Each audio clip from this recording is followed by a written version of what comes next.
अस्सलामुअलैकुम my very dear students, कैसे हैं आप? होपफुली कि आप लोग खैर आफियत से होंगे और आपकी तैयारी जारी है। और हमेशा की तरह मेरी आपके लिए यही एडवाइस है कि पैनिक नहीं होना, कॉन्सेप्ट्स को पॉलिश करना है, माइंड की क्लैरिटी रखनी है। और आपने लेक्चर्स सारे अपलोड कर दिए गए हैं, वो लेक्चर्स आपने सुनने हैं और साथ ही आपने टेस्ट अपलोड होते जा रहे हैं। आपने टेस्ट सॉल्व करके ख़ुद को इवेलुएट करना है कि आप किस हद तक चीज़ों को अंडरस्टैंड कर पा रहे हैं। और बिल्कुल पैनिक नहीं होना किसी भी लिहाज से या किसी भी तरीके से। बस लेक्चर सुने, माइंड की क्लैरिटी और कॉन्फिडेंट रहना है अपने ऊपर। तो आज जो हम बेसिकली चैप्टर स्टार्ट करने लगे हैं दैट इज़ डाइजेस्टिव सिस्टम। तो one of the most important chapters है ये।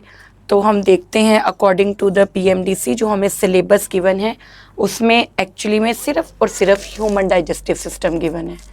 तो हम कंप्लीट ह्यूमन डाइजेस्टिव सिस्टम ही करेंगे। तो बड़ा शॉर्ट सा सिलेबस है इसका, सिर्फ ह्यूमन डाइजेस्टिव सिस्टम हमारे सिलेबस का हिस्सा है जो हम करेंगे। डायरेक्ट ह्यूमन डाइजेस्टिव सिस्टम पर जाने से पहले वी शुड नो कि हमारे अंदर जो टाइप ऑफ न्यूट्रिशन है ना, वो है होलोजोइक।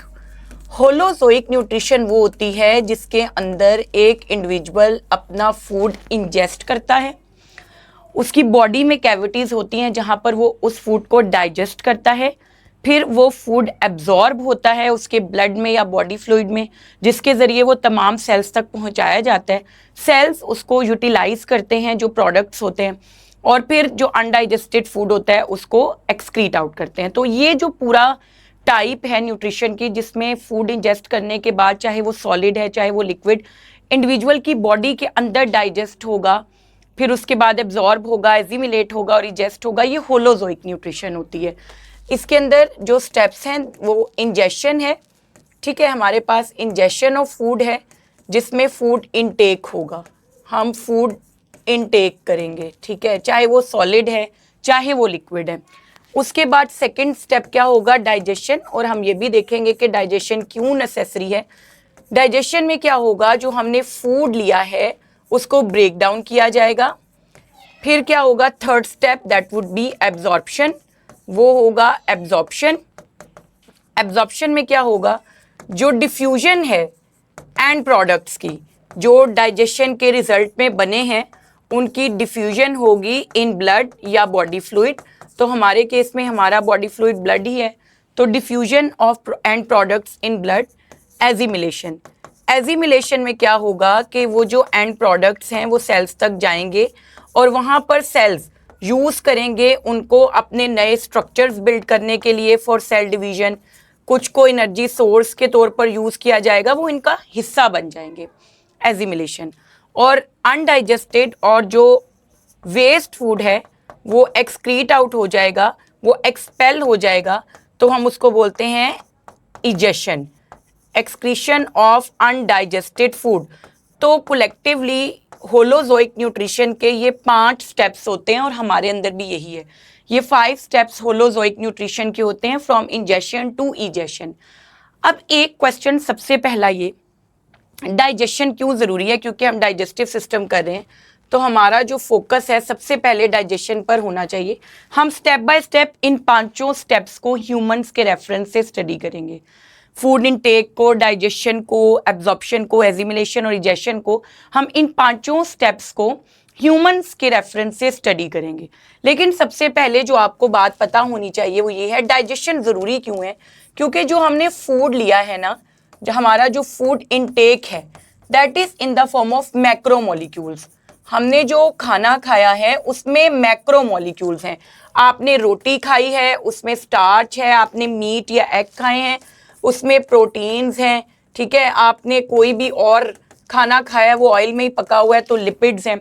तो ये मैक्रोमोलिक्यूल्स हैं, ये डिफ्यूजेबल नहीं है, ये डिफ्यूज होकर आपके बॉडी सेल्स तक नहीं जा सकते। एनर्जी और ये सारे जो सब्सटेंसेज हैं वो एक्चुअली में कहाँ पर रिक्वायर्ड हैं? आपके बॉडी सेल्स में।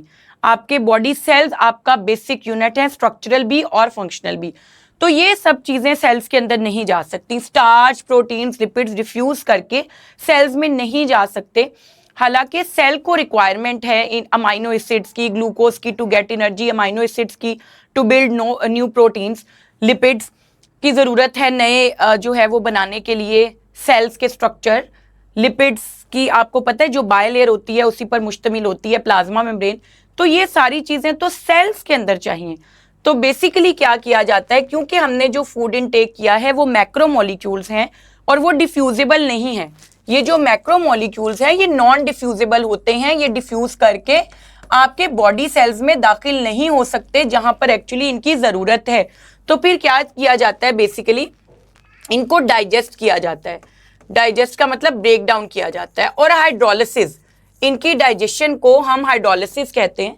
हाइड्रोलिसिस के अंदर हम क्या करते हैं, मैक्रो मॉलिक्यूल्स को एंजाइम्स और वाटर की मदद से ब्रेक डाउन कर देते हैं उनके मोनोमर्स के अंदर।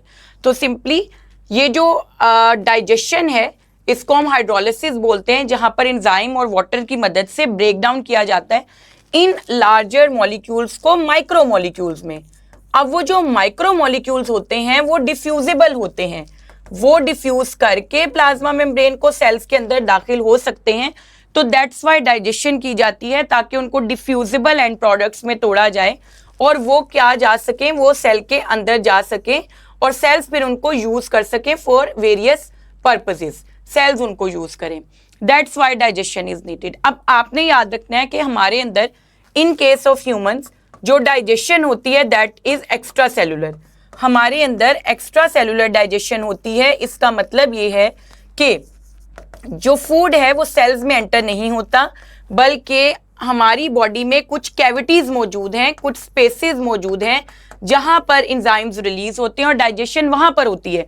तो एक्स्ट्रा सेलुलर डाइजेशन का मतलब ये है कि फूड सेल्स में एंटर होके डाइजेस्ट नहीं होता, बल्कि हमारी बॉडी में खाली स्पेसेस हैं, ऑरल कैविटी है, स्टमक है, इंटेस्टाइन है। तो इन स्पेसेस के अंदर फूड की डाइजेशन होती है आउटसाइड द सेल्स और इसको हम बोलते हैं एक्स्ट्रा सेलुलर डाइजेशन। तो ये कुछ बेसिक बातें ह्यूमन डाइजेस्टिव सिस्टम पर जंप करने से पहले वी शुड नो। अब हम ऑब्वियसली अपने रेलेवेंट टॉपिक पर आते हैं जो कि है ह्यूमन डाइजेस्टिव सिस्टम। तो बेटा जब आप ह्यूमन डाइजेस्टिव सिस्टम की बात करते हैं जिनके अंदर होलोजोइक न्यूट्रिशन है, जो हम इंशाल्लाह डिटेल में पढ़ेंगे और इस लेक्चर के बाद आपको बुक की भी ज़रूरत नहीं रहेगी अगर आप इसको कंप्लीटली सुनते हैं इंशाल्लाह। तो सिंपली ह्यूमंस के हवाले से जब हम डाइजेस्टिव सिस्टम इन ह्यूमंस की बात करेंगे तो सबसे पहली ये बात कि डाइजेस्टिव सिस्टम जो है वो 2 पार्ट्स पर मुश्तमिल होता है ह्यूमंस का। एक तो होता है गट, जिसको हम GIT भी बोलते हैं, गैस्ट्रो इंटेस्टाइनल ट्रैक्ट। जो GIT है that stands for gastro intestinal tract, ठीक है। और इसी को हम बोलते हैं एलिमेंट्री कैनाल भी, ठीक है। इसी को बेसिकली एलिमेंट्री कैनाल भी आप कहते हैं, एलिमेंट्री कैनाल। अब होता ये है कि एक तो हमारे डाइजेस्टिव सिस्टम में पूरा कैनाल है, एक पूरी ट्यूब है, ठीक है, जिसको हम गट, GIT, गैस्ट्रोइंटेस्टाइनल ट्रैक्ट या एलिमेंट्री कैनाल कहते हैं। और दूसरा इसके साथ हैं असेसरी ग्लैंड्स। कुछ असेसरी ग्लैंड्स हैं जो कि पार्टिसिपेट करते हैं फूड की डाइजेशन में। तो डाइजेस्टिव सिस्टम के, हमारे डाइजेस्टिव सिस्टम के 2 मेन पार्ट्स हैं। एक तो गैस्ट्रोइंटेस्टाइनल ट्रैक्ट है हमारा, जो कि माउथ से एनस तक कंटिन्यूअस है, ये माउथ से लेकर एनस तक कंटिन्यूअस है, ठीक है। और दूसरा असेसरी ग्लैंड्स हैं जो कि वेरियस वेज में डाइजेशन को असिस्ट करते हैं, असिस्ट डाइजेशन में रोल प्ले करते हैं, बड़ा इंपॉर्टेंट हेल्प करते हैं डाइजेशन में। तो डाइजेस्टिव सिस्टम इंक्लूड्स 2 कंपोनेंट्स। हमारे डाइजेस्टिव सिस्टम के 2 कंपोनेंट्स हैं, एक तो पूरा GIT है और एक जो है वो असेसरी ग्लैंड्स हैं। ये 2 चीज़ें हैं। जब आप GIT की बात करते हैं तो ये तकरीबन 9 मीटर लॉन्ग ट्यूब है, ये एक पूरी माउथ से लेकर एनस तक 9 मीटर लॉन्ग ट्यूब है जो कि अप्रॉक्सीमेटली 30 फीट बनता है, ठीक है। अब अगर आप देखेंगे असेसरी ग्लैंड्स हम 1 बाय 1 भी पढ़ेंगे, लेकिन असेसरी ग्लैंड्स में मेनली लीवर है, पेनक्रियाज है, पेनक्रियाज के अलावा सलाइवरी ग्लैंड्स हैं। ये मेन 3 ग्लैंड्स हैं जो कि एसोसिएटेड हैं हमारे डाइजेस्टिव ट्रैक्ट के साथ, ठीक है। लीवर, पेनक्रियाज और सलाइवरी ग्लैंड्स ये मेनली असेसरी ग्लैंड्स हैं जो कि पार्टिसिपेट करते हैं डाइजेशन के अंदर। तो ये दो पार्ट्स हो गए हमारे डाइजेस्टिव सिस्टम के। एक जीआईटी है, माउथ से एनस तक लॉन्ग ट्यूब, जिसके स्पेशलाइज्ड सेक्शंस हैं। आगे हम देखेंगे ये 9 मीटर लॉन्ग ट्यूब है, अप्रॉक्सीमेटली 30 फीट, और ये 3 मेजर एसेसरी ग्लैंड्स हैं जो कि डाइजेशन में हेल्प करेंगे। ये हमारे डाइजेस्टिव सिस्टम के हैं कंपोनेंट्स। अब अगर आप जीआईटी को देखें तो जो जीआईटी है दैट स्टार्ट फ्रॉम, बेसिकली वो स्टार्ट हो रहा है माउथ से। माउथ के बाद उसके अंदर क्या मौजूद है, अगर हम देखें तो गैस्ट्रोइंटेस्टाइनल ट्रैक्ट है हमारा पूरा। और अगर हम उसको रफली देखना चाहें, रफली वी शुड हैव आइडिया, बाकी हम इसको इंडिविजुअली भी देखेंगे तो क्या क्या पार्ट्स हैं इसके अंदर हमारी डाइजेस्टिव ट्रैक्ट के, वो we should know about them. ठीक है, तो ये अगर हम देखें तो सिंपली क्या क्या पार्ट्स हैं, we should have some idea about them, ताकि हम एक आउटलाइन बना लें कि हमने जो है वो ये चीज़ें इसके अंदर करनी है। यहाँ से हमारी बेसिकली पूरी स्मॉल इंटेस्टाइन, ये पूरी स्मॉल इंटेस्टाइन। अब अगर हम देखें ना तो ये रफली हमारा जीआईटी है पूरा, इसके साथ ग्लैंड्स एसोसिएटेड होते हैं, लेकिन जीआईटी है जिसमें ओपनिंग है माउथ, उसके बाद एक कैविटी है ओरल कैविटी, ओरल कैविटी के बाद इसमें एसोफेगस है, एसोफेगस के बाद इट इंक्लूड स्टमक। इंडिविजुअली हमने एक और हर एक पार्ट को देखना है। स्टमक के बाद यहाँ पर क्या आती है, इंटेस्टाइन। कौन सी intestine, small intestine. Small intestine के बाद यहाँ पर है लार्ज इंटेस्टाइन, और लार्ज इंटेस्टाइन जो है that opens to exterior via anus, एक ओपनिंग होती है जिसको हम एनस कहते हैं। तो रफली ये हमारा पूरा 9 मीटर लॉन्ग जीआईटी है, जिसको हमने देखना है डिटेल में हर एक पार्ट को और उसके स्ट्रक्चर को। तो सिंपली अगर हम देखें तो अब हम स्टार्ट करते हैं ओरल कैविटी से। ठीक है, आपने बहुत क्लैरिटी के साथ ये लेक्चर सुनना है और बहुत इजी है। तो सबसे पहले हम देखते हैं ओरल कैविटी को, स्टेप बाय स्टेप हम सारे पार्ट्स को देखेंगे, एसोफेगस को भी देखेंगे, स्टमक को भी देखेंगे, but we start from oral cavity. जब हम ओरल कैविटी का जिक्र करते हैं तो बेसिकली माउथ हमारी ओपनिंग है एक, mouth leads to a cavity, mouth leads to oral cavity. जो माउथ है वो बेसिकली ओपन होता है एक कैविटी में, जिसको हम बोलते हैं ओरल कैविटी। ठीक है, व्हाट इज ओरल कैविटी, तो ये एक कैविटी है विच इज सराउंडेड बाय, ये कैविटी है जो कि सराउंडेड बाय, इसका जो फ्लोर है वो टंग है, टंग इसका फ्लोर बना रही है। फिर ये जो पैलेट है, बेसिकली पैलेट क्या बना रही है, इसका रूफ, पैलेट इसकी रूफ है। फिर इसके फ्रंट पे इसको गार्ड कर रहे हैं टीथ, टीथ जो है वो फ्रंट डोर है इसका, फ्रंट पे है। और फिर इसके साइड्स पर मौजूद है चीक वॉल्स। इन चारों के दरमियान में जो एक कैविटी है वो ओरल कैविटी है। टंग, पैलेट, टीथ और चीक वॉल्स, इनके दरमियान में एक होलो स्पेस है जिसको हम बोलते हैं ओरल कैविटी। ठीक है, ओरल कैविटी में अगर आप देखें तो ये फर्स्ट साइट ऑफ डाइजेशन है। पहली बात तो ये कि ये फर्स्ट साइट ऑफ डाइजेशन है, ये पहली वो जगह है जहां पर डाइजेशन होती है। और यहाँ पर केमिकल डाइजेशन भी होती है और मैकेनिकल डाइजेशन भी होती है। केमिकल डाइजेशन हम कहते हैं एंजाइमेटिक डाइजेशन को, और मैकेनिकल डाइजेशन हम कहते हैं फिजिकल डाइजेशन को, वो हम देखेंगे भी। ये फर्स्ट साइट है डाइजेशन की। लेकिन यहाँ पर एंजाइमेटिक डाइजेशन जिस फूड पोर्शन की होती है वो कार्बोहाइड्रेट्स हैं। यहाँ पर सिर्फ कौन से कंपोनेंट को डाइजेस्ट किया जाता है, फूड के कार्बोहाइड्रेट्स। 3% to 5% जो आपने कार्बोहाइड्रेट्स खाए हैं वो आपकी ओरल कैविटी में ही डाइजेस्ट हो जाते हैं और बाकी नहीं हो पाते, वो सिर्फ मिक्स होते हैं। तो सिंपली कार्बोहाइड्रेट्स की यहाँ पर डाइजेशन होती है, अगर आप देखें तो वो भी कितनी 3% to 5% कार्बोहाइड्रेट्स का सिर्फ जो है वो आपके पास यहाँ पर डाइजेशन होती है। प्रोटीन्स, लिपिड यहाँ पर डाइजेस्ट नहीं होते। अगर हम नॉर्मली देखें ओरल कैविटी को तो सबसे पहले आपने टंग की बात की, तो इंडिविजुअली हम देखते हैं कि ये सारी चीज़ें क्या हैं। जब हम टंग का जिक्र करते हैं तो टंग प्लेज वेरी इंपॉर्टेंट रोल। ये क्या होता है, it occupies most of the oral cavity, यानी नीचे वाला जो पूरा हिस्सा है वो टंग पर मुश्तमिल है। टंग है क्या, तो it is made up of skeletal muscles. बेटे नॉर्मली आपके जहन में आता है कि स्केलेटल मसल्स के साथ तो बोन्स होते हैं, लेकिन ये टंग जो है वो ऐसा स्केलेटल मसल है जिसके साथ बोन्स अटैच नहीं है, बट ये स्केलेटल मसल है, हमारे कॉन्शियस कंट्रोल में है। मैं क्या बोल रही हूँ, कैसे बोल रही हूँ, कॉन्शियसली बोल रही हूँ, तो ये स्केलेटल मसल्स हैं, ठीक है। It is made up of skeletal muscles. तो इसका अगर आप देखें मेनली जो टंग होती है ना, इसके ऊपर रफ एलिवेशंस होती हैं, प्रोजेक्शंस होती हैं, जिनको हम बोलते हैं पेपिला। पेपिला होते हैं, और पेपिला जो होते हैं उनके अंदर बेसिकली एक पोर होता है जिसको हम टेस्ट पोर कहते हैं, और टेस्ट पोर के अंदर एक सिलिएटेड सेल होता है जिसको हम कहते हैं टेस्ट बड। तो बेसिकली जो टंग होती है उधर रिसेप्टर्स मौजूद हैं जो किस में हेल्प करते हैं, गुस्टेशन में। गुस्टेशन का मतलब होता है टेस्ट रिसेप्शन। यहाँ पर टेस्ट रिसेप्शन होती है, आपने जो भी फूड लिया उसका क्या टेस्ट है ये टंग ने आपको बताना है। अगर फूड में कोई भी हार्ड ऑब्जेक्ट है, कोई बोन है, कोई डर्ट है, फौरन वो जैसे ही टंग को टच करेगा पता चल जाएगा, और आप फूड को स्पिट कर सकते हैं, आप फूड को रिजेक्ट कर सकते हैं, ठीक है। तो जो टंग होती है उस पे टेस्ट रिसेप्टर्स जो मौजूद हैं, वो टेस्ट बड्स जो हैं वो बेसिकली डिटेक्ट कर सकते हैं स्वीट टेस्ट को भी, यानी अगर आपने ग्लूकोज या सक्रोज कोई भी ऐसी चीज खाई है तो वो एलिसिट करेगा उनके अंदर रिस्पॉन्स। इसी तरह सॉल्टी के अंदर अगर आपने सोडियम क्लोराइड यानी कोई भी नमकीन चीज खाई है तो उसके भी टेस्ट रिसेप्टर्स मौजूद हैं।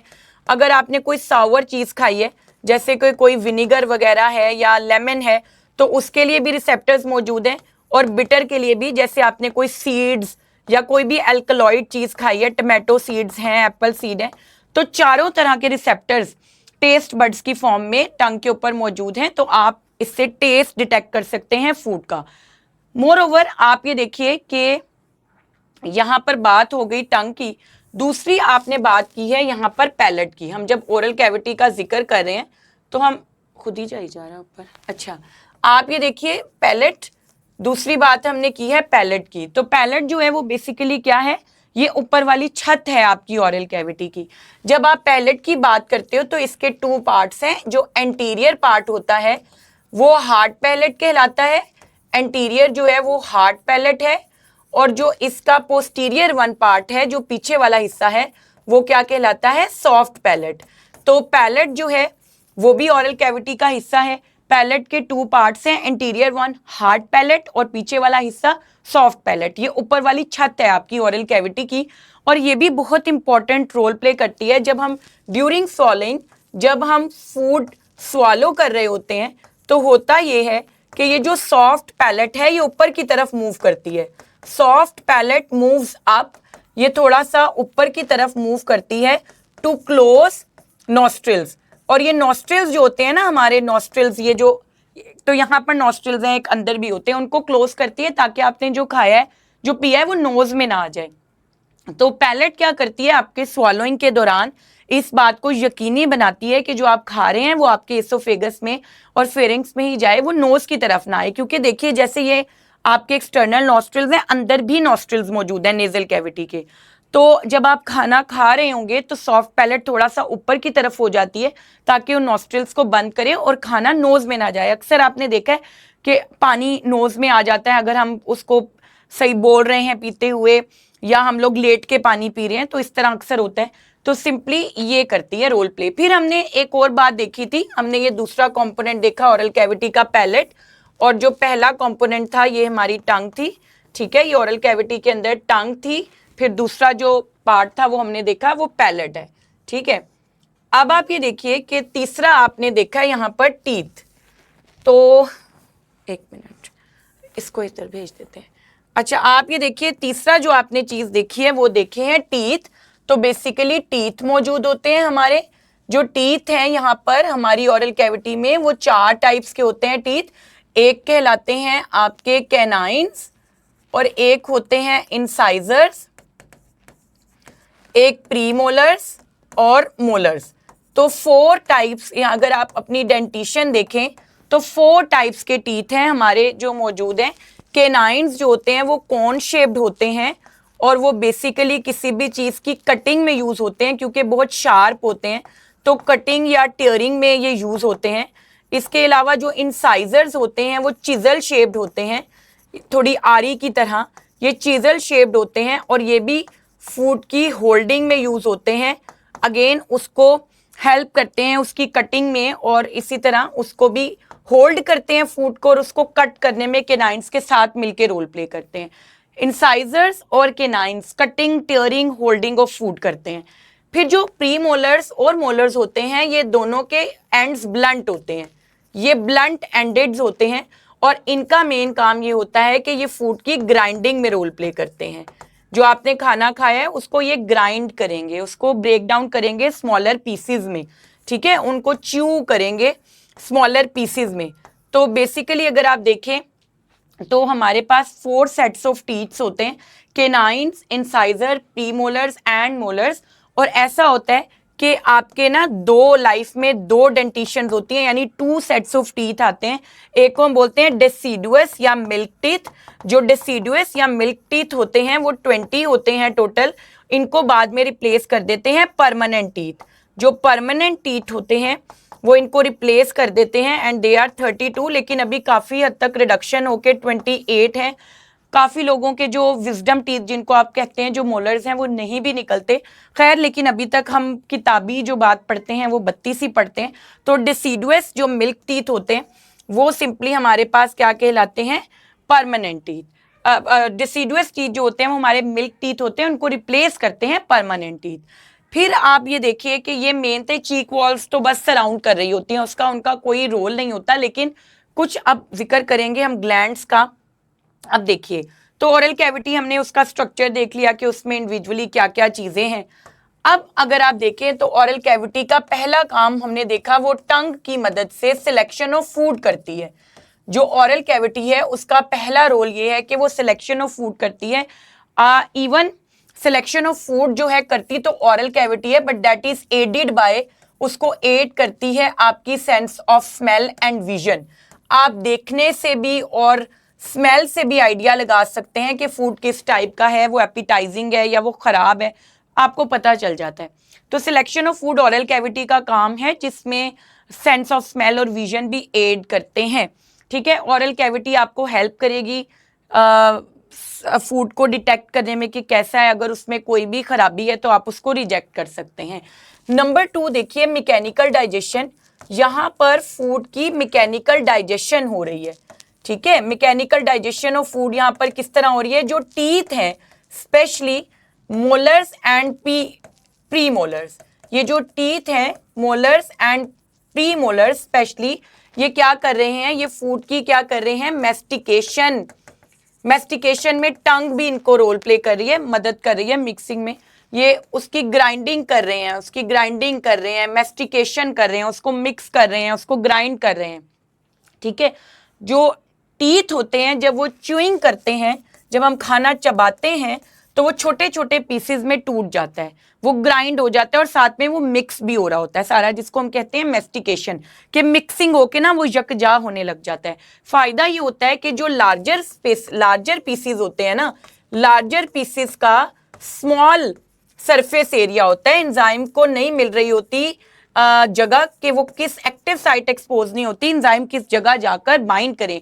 लेकिन जब ये फूड को ब्रेक डाउन कर देते हैं स्मॉलर पीसेस में, तो क्या होता है, इंक्रीजेस सरफेस एरिया। छोटे छोटे पीसेस के अंदर इंक्रीज्ड सरफेस एरिया होता है, जिसकी वजह से एंजाइम्स इजीली उनके ऊपर एक्ट करते हैं। ऑब्वियसली ये एक बड़ा फूड पार्टिकल है, जब ये छोटे छोटों में टूट जाएगा तो इसका सरफेस एरिया बढ़ जाएगा, ठीक है, और एंजाइम्स को इजीली जगह मिल सकेगी टू एक्ट अपॉन इट, ठीक है। और दूसरी बात, एसोफेगस से छोटे ही पीसेस गुजर सकते हैं, बड़े पीसेस गुजरने में मसला होगा। तो इसलिए फूड को जब ये ग्राइंड करते हैं तो एक तो फायदा ये होता है कि जो स्मॉलर पीसेस होते हैं उनका सरफेस एरिया बढ़ जाता है फॉर एंजाइम एक्टिविटी, और दूसरा फायदा ये होता है कि जो एसोफेगस है वो अलाउ ही छोटे पीसेस को करता है। जो एसोफेगस है वो क्या करता है, अलाउस स्मॉल पीसेस, कि आपका जो स्मॉल पीसेस में फूड होगा तो वो इजीली एसोफेगस से गुजर जाएगा, अदरवाइज प्रॉब्लम का सामना करना पड़ेगा। फिर ये हुआ। अब तीसरी बात पे और बड़ी ही इंपॉर्टेंट बात पर आते हैं, और वो ये है कि यहाँ पर मैकेनिकल डाइजेशन के साथ साथ केमिकल डाइजेशन भी होती है फूड की, ठीक है। वो हमने स्टार्ट में भी एक आउटलाइन में देखा, जब हमने जनरल रोल देखे तो यहाँ पर केमिकल डाइजेशन भी होती है फूड की। केमिकल डाइजेशन से मुराद है इंजाइमेटिक डाइजेशन, यहाँ पर इंजाइमेटिक डाइजेशन भी होती है। अब इंजाइमेटिक डाइजेशन को समझने के लिए ओरल कैविटी के थ्रू सबसे पहले आपने देखना है कि आपकी ओरल कैविटी में 3 पेयर्स ऑफ ग्लैंड्स होते हैं। हमारी ओरल कैविटी में सलाइवरी ग्लैंड्स मौजूद होते हैं। हमारी ओरल कैविटी में सलाइवरी ग्लैंड्स होते हैं जिनको हम मेजर ग्लैंड्स कहते हैं। अच्छा, इनके साथ साथ आपकी ओरल कैविटी में तकरीबन 1000 के करीब माइनर ग्लैंड्स भी होते हैं जिनको बक्कल ग्लैंड्स भी कहा जाता है। माइनर ग्लैंड्स भी होते हैं जिनको हम बक्कल ग्लैंड्स भी कहते हैं और वो तकरीबन 1000 के करीब होते हैं। ठीक है, वो थोड़ा थोड़ा म्यूकस सिक्रीट कर रहे होते हैं, बाइकार्बोनेट आयन सिक्रीट कर रहे होते हैं, लेकिन मेजर हमारे पास क्या है, 3 pairs of salivary glands. 3 pairs of salivary gland है, लेकिन इसके अलावा आपकी ओरल कैविटी में तकरीबन 1000 के करीब छोटे छोटे ग्लैंड्स होते हैं जिनको माइनर ग्लैंड्स या बक्कल ग्लैंड्स कहा जाता है, और ये भी कुछ ना कुछ थोड़ा बहुत सिक्रीट कर रहे होते हैं म्यूकस और बाइकार्बोनेट आयंस को। जब आप बात कर रहे हैं सलाइवरी ग्लैंड्स की, तो अभी हमने देखा कि 3 पेयर्स ऑफ सलाइवरी ग्लैंड्स यहाँ पर मौजूद हैं। एक हमारे पास है पैरोटिड ग्लैंड्स, एक का नाम पेयर का है, टोटल 6 है, पेयर्स 3 है। पैरोटिड ग्लैंड्स हैं। फिर हमारे सब मैक्सिलरी, जो सब मैक्सिलरी ग्लैंड्स हैं जिनको हम सब मैंडिबुलर ग्लैंड भी कहते हैं, इनको मैंडिबुलर ग्लैंड्स भी कहा जाता है। और तीसरा जो है वो हमारे सबलिंगुअल ग्लैंड्स हैं। तो ये 3 ग्लैंड्स हैं, इनकी लोकेशंस याद रख लीजिएगा, उसमें से एमसीक्यू पूछ लिया जाता है। तो जब पैरोटिड ग्लैंड्स की बात करते हैं तो पहली बात तो ये कि जो पैरोटिड ग्लैंड्स हैं वो लार्जेस्ट हैं। ठीक है, ये लार्जेस्ट ग्लैंड है, जबकि सब मैंडिबुलर का साइज इंटरमीडिएट है कंपैरेटिवली। इन तीनों ग्लैंड्स को अगर आप कंपेयर करें तो सबलिंगुअल जो है वो स्मॉलेस्ट है। ये कंपैरेटिव होता है, लार्जेस्ट स्मॉलेस्ट हम क्योंकि देखिए कंपेयर कर रहे हैं ना तीनों को, तो सबसे लार्जेस्ट पैरोटिड है, स्मॉलेस्ट सबलिंगुअल है और इंटरमीडिएट साइज होता है मैक्सिलरी का। अगर आप इनकी लोकेशन देखें तो जो पैरोटिड ग्लैंड्स होते हैं वो लोकेटेड होते हैं बिहाइंड जॉज, वो आपके जॉज के पीछे हैं। ठीक है, और बेसिकली क्या होता है, sorry, in front of years, ये यहाँ पे करेक्शन, जो पैरोटिड ग्लैंड्स हैं वो बेसिकली होते हैं इन फ्रंट ऑफ ईयर्स। ठीक है, आपके ईयर्स के फ्रंट पर होते हैं, और सब मैक्सिलरी ग्लैंड्स जो होते हैं वो बिहाइंड जॉज हैं। ये in front of years parotid हैं, और यहाँ पर क्या है, बिहाइंड जॉज सब मैंडिबुलर ग्लैंड्स हैं।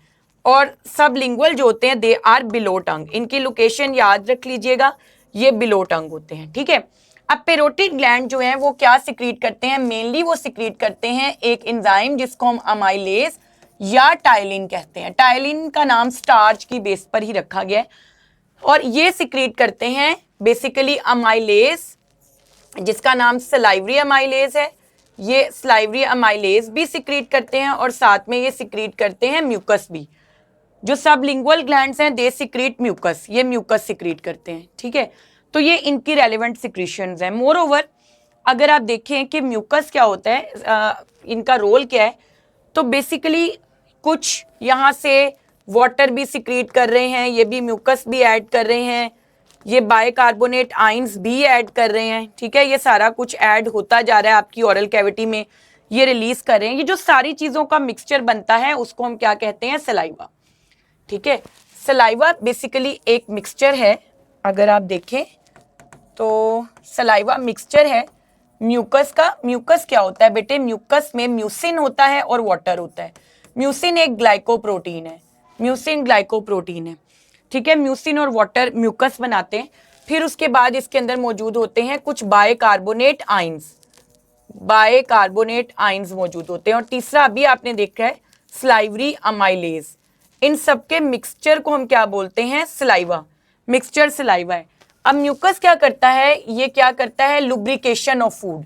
ये फूड की लुब्रिकेशन और सॉफ्टनिंग करता है, क्योंकि इसमें पानी भी है, ग्लाइकोप्रोटीन भी है, तो ये lubrication and softening of food करता है। जबकि बाइकार्बोनेट आयंस जो हैं वो एडजस्ट करते हैं इसकी पीएच। उसमें ये होता है कि जो फ्रेश सलाइवा होता है, जैसे ही वो रिलीज होता है, फ्रेश सलाइवा की पीएच तकरीबन 8 होती है, लेकिन जैसे ये रिलीज होता है it loses carbon dioxide and its pH drops to 6। इसकी पीएच ड्रॉप होके 6 पे आ जाती है, कुछ बुक्स में 7 भी है बट 6 अप्रोप्रिएट है, ठीक है। 6 लूजेस कार्बन डाइऑक्साइड और इसकी पीएच ड्रॉप्स टू 6। और मोर ओवर क्या होता है आपके पास, ये एंटीसेप्टिक के तौर पे काम करता है, इसकी पीएच की वजह से ये एंटी माइक्रोबियल भी है। फिर स्लाइवरी अमाइलेज क्या करता है, स्लाइवरी अमाइलेज का जो सबस्ट्रेट है वो है स्टार्च, ये स्टार्च ब्रेक डाउन करता है। इसका काम होता है स्टार्च को ब्रेक डाउन करना इनटू माल्टोज। माल्टोज एक डाइसैकेराइड है, माल्टोज 2 शुगर्स का ग्रुप है। तो यहाँ पर सारी स्टार्च तो डाइजेस्ट नहीं होती, जब तक फूड ओरल कैविटी में रहता है तब तक तकरीबन 3% से लेकर 5% तक जो आपकी स्टार्च है वो स्लाइवरी अमाइलेज ब्रेक डाउन कर देता है, ठीक है। तो मेनली ये सारा कुछ हुआ ओरल कैविटी में। इसके अलावा आपने देखना है कि ओरल कैविटी में ना एब्नर्स ग्लैंड भी होते हैं, एब्नर्स ग्लैंड भी मौजूद होते हैं। ये ना स्लाइवरी लाइपेज रिलीज करते हैं एंजाइम, स्लाइवरी लाइपेज। लेकिन होता ये है कि जो स्लाइवरी लाइपेज होता है ना, उसको काम करने के लिए काफ़ी पीएच तकरीबन 8 to 9 पीएच रिक्वायर्ड होती है, जो उसको मिल नहीं पाती यहाँ पर। तो स्लाइवरी लाइपेज रिलीज ज़रूर होता है बट वो इनएक्टिव रहता है, यहाँ पर कोई भी फैट डाइजेस्ट नहीं होते, क्योंकि स्लाइवा जैसे रिलीज होता है इट लूजेस कार्बन डाइऑक्साइड और इसकी पीएच ड्रॉप हो जाती है। तो यहाँ पर एब्नर्स ग्लैंड्स होते हैं जो स्लाइवरी लाइपेज को रिलीज जरूर करते हैं बट दैट रिमेन्स इनएक्टिव। यहाँ पर कार्बोहाइड्रेट के अलावा और दूसरा कोई फूड कंपोनेंट डाइजेस्ट नहीं होता। तो ये फर्स्ट साइट ऑफ डाइजेशन है और कार्बोहाइड्रेट सिर्फ यहाँ पर डाइजेस्ट होते हैं, फूड को अच्छे से लुब्रिकेट किया जाता है, मेस्टिकेट किया जाता है। अब ये जो टीथ हैं वो ग्राइंड कर रहे हैं फूड को, स्लाइवा उसको सारा कुछ कर रहा है, मैकेनिकली और केमिकली भी डाइजेशन हो रही है। तो जो टंग होती है वो फाइनली क्या करती है, फूड को रोल कर देती है, rolls food into oval shaped lump. एक ओवल शेप्ड लंप मैस में फूड को रोल किया जाता है जिसको हम कहते हैं बोलस। जो बोलस होता है उसका नेचर होता है सेमी सॉलिड, ये सेमी सॉलिड होता है, ठीक है। तो अब ओरल कैविटी में कितना कुछ हुआ आपने देखा, फूड की सिलेक्शन हुई, यहाँ तक जो आपका डाइजेशन का है ये वॉलेंट्री है, यहाँ तक आपके कंट्रोल में है कि आप फूड को स्वॉलो करें या नहीं। नेक्स्ट स्टेप आता है स्वॉलोइंग ऑफ फूड, जिसको हम बोलते हैं डिग्लूटेशन, ठीक है। नेक्स्ट स्टेप हमारे पास आता है स्वॉलोइंग ऑफ फूड। जो स्वॉलोइंग ऑफ फूड है उसको डिग्लूटेशन भी कहा जाता है। डिग्लूटेशन, फूड को स्वॉलो करना, डिग्लूटेशन। इसके बाद जब वंस यू स्वॉलोड फूड, उसके बाद कुछ भी आपके कंट्रोल में नहीं है, दैट विल बी इनवॉलेंट्री, वो टोटली इनवॉलेंट्री हो जाएगा। हाँ, जब तक आपने स्वॉलोइंग नहीं की, जब तक आपके ओरल कैविटी में ही फूड है तब तक वॉलेंट्री है, लेकिन वंस आपने फूड को स्वॉलो कर लिया उसके बाद जो है वो सारा प्रोसेस इनवॉलेंट्री हो जाएगा, ठीक है। अब देखिए स्वॉलोइंग के दौरान ना होता ये है कि फूड आपकी ओरल कैविटी से जाएगा फेरिंग्स में, ठीक है। नेक्स्ट पार्ट है फेरिंग्स आपके डाइजेस्टिव ट्रैक्ट का।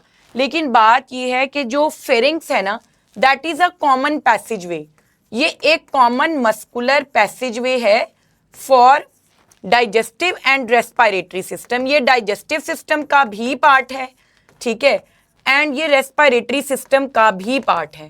यानी यहाँ से फूड भी गुजरना है और यहाँ से एयर भी जो हम इनहेल कर रहे हैं वो भी गुजरनी है। तो इसने एयर को चैनलाइज करना होता है। रेस्पिरेटरी सिस्टम में ये एयर को चैनलाइज करता है टुवर्ड्स लेरिंग्स और डाइजेस्टिव सिस्टम में ये फूड को भेजता है टुवर्ड्स एसोफेगस। तो इस बात को इंश्योर करना बहुत ज़रूरी है कि ये फूड को एसोफेगस की ही तरफ भेजे, वो इंटरफेयर ना करे आपके रेस्पिरेटरी ट्रैक से। क्योंकि अगर फूड एंटर हो गया, एंटर्स इन ट्रैकिया या आपके रेस्पिरेटरी ट्रैक्ट के अंदर वो एंटर हो गया, तो that leads to aspiration pneumonia which is fatal, ठीक है। तो ये बात इंश्योर की जाती है कि फूड जो है वो आपका कहाँ पर एंटर हो, एसोफेगस में। उसके लिए कुछ इवेंट्स होते हैं।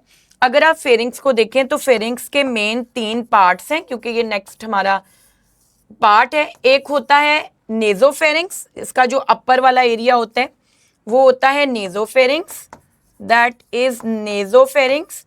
फिर इसके बाद इसके अंदर मौजूद होता है ओरोफेरिंग्स, ओरोफेरिंग्स के बाद लैरिंजियोफेरिंग्स, लैरिंजियोफेरिंग्स।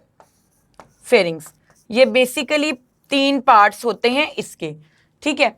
अब जब हम फूड स्वॉलो करते हैं, फूड इनटेक करते हैं, तो होता ये है कि नॉर्मली यहाँ पर जो है वो क्या मौजूद है, ये ट्रैकिया मौजूद है, ठीक है। और ट्रैकिया के पोस्टीरियर साइड पर यहाँ पर क्या मौजूद है, एसोफेगस। और जो फेरिंग्स है that is common to both, pharynx common है। तो होता ये है कि जो ओपनिंग होती है, ये हमारा लेट सपोज के ये लेरिंग्स है, तो लेरिंग्स की जो ओपनिंग होती है यहाँ पर, लेरिंग्स की ओपनिंग को हम कहते हैं ग्लोटिस, ये ग्लोटिस कहलाती है, ठीक है। इसके ऊपर एक कार्टिलेज का फ्लैप है जिसको हम बोलते हैं एपिग्लोटिस। आपको पता है कि एपिग्लोटिस इलास्टिक कार्टिलेज पर मुश्तमिल है, ठीक है। अब क्या होता है कि लेरिंग्स है, लेरिंग्स की जो ओपनिंग है वो ग्लोटिस है, और यहाँ पर एसोफेगस है, फूड तो यहाँ पर एंटर होना चाहिए, एसोफेगस में एंटर होना चाहिए, ठीक है। अब होता ये है कि जैसे ही हम फूड इनटेक करते हैं तो एक तो चीज़ ये होती है कि जो लेरिंग्स है ना वो थोड़ा सा ऊपर आ जाता है, और ये जो हमारा बेसिकली ये एपिग्लोटिस है ना जिसका अभी हमने जिक्र किया, ये कुछ इस तरह से होता है। ये एपिग्लोटिस टर्न्स हॉरिजॉन्टल इन पोजीशन, ये जो आपका लेरिंग्स है ये थोड़ा सा क्या आ जाएगा, ऊपर आ जाएगा, ठीक है। ये तो हमारा ट्रैकिया है, इसमें वोकल कॉर्ड्स भी होती हैं, आगे हम देखेंगे। ये जो एपिग्लोटिस है it turns into horizontal position, ये इस तरह हो जाता है। तो जब ये इस तरह हो जाता है तो ये क्या करता है, फूड को डाइवर्ट कर देता है टुवर्ड्स एसोफेगस, फूड को एंटर ही नहीं होने देता आपके ट्रैकिया में। एक तो सॉफ्ट पैलेट अपवर्ड हुई, उसने ये नॉस्ट्रिल्स बंद कर दिए। टंग की बैकवर्ड जब मूवमेंट होती है तो उसकी बैकवर्ड मूवमेंट के दौरान ये जो एपिग्लोटिस है ये क्या हो जाता है, हॉरिजॉन्टल। जब ये हॉरिजॉन्टल हो जाता है और लेरिंग्स थोड़ा सा ऊपर की तरफ मूव करता है तो इन सब इवेंट से मिलके क्या होता है, लेरिंग्स पार्टली क्लोज हो जाता है, और जो फूड आप ले रहे हैं बोलस वो किधर एंटर हो जाता है, that enters into your oesophagus, वो एसोफेगस में दाखिल होता है। तो एसोफेगस जो है वो हमारा नेक्स्ट पार्ट है, ये तकरीबन 25 सेंटीमीटर लॉन्ग है। This is located posterior to trachea, ये जो है वो ट्रैकिया के पीछे लोकेटेड है, it is located posterior to trachea, trachea की बैक साइड पर ये लोकेटेड है। और इसके अलावा क्या होता है, अगर आप देखें तो ये सिंपल एक पैसेजवे है, यहाँ से क्या होता है, पेरिस्टोल्सिस होती है। पेरिस्टोल्सिस हम किसको कहते हैं, अगर हम देखें तो पेरिस्टोल्सिस का वर्ड का मतलब यही होता है टू स्क्वीज डाउन। पेरिस्टोल्सिस एक ऑल्टरनेटिव कॉन्ट्रैक्शन एंड रिलैक्सेशन है स्मूथ मसल्स की, contraction and relaxation of smooth muscles. यहाँ पर स्मूथ मसल्स होते हैं, एक होते हैं लॉन्गिट्यूडिनल और एक होते हैं सर्कुलर, ठीक है। लॉन्गिट्यूडिनल और सर्कुलर स्मूथ मसल्स होते हैं, ठीक है। तो बेसिकली क्या होता है, जब वो कॉन्ट्रैक्शन करते हैं लॉन्गिट्यूडिनल और circular smooth muscles alternatively behind bolus, bolus के पीछे से वो कॉन्ट्रैक्शन और रिलैक्सेशन शुरू करते हैं, ठीक है। इसको हम बोलते हैं पेरिस्टोल्सिस। इसमें क्या होता है, जो पेरिस्टोल्सिस होती है वो वेव है जो कि इस तरीके से बिहाइंड बॉलस स्टार्ट हुई है, और इससे बॉलस को क्या किया जाता है, स्क्वीज किया जाता है डाउनवर्ड टुवर्ड स्टमक, ठीक है। एसोफेगस का मेनली कोई अपनी एंजाइमेटिक सिक्रीशन नहीं है, एसोफेगस की कोई अपनी एंजाइमेटिक सिक्रीशन नहीं है, ये सिर्फ फूड को पहुंचाता है सेकंड साइट ऑफ डाइजेशन तक, जो कि स्टमक है।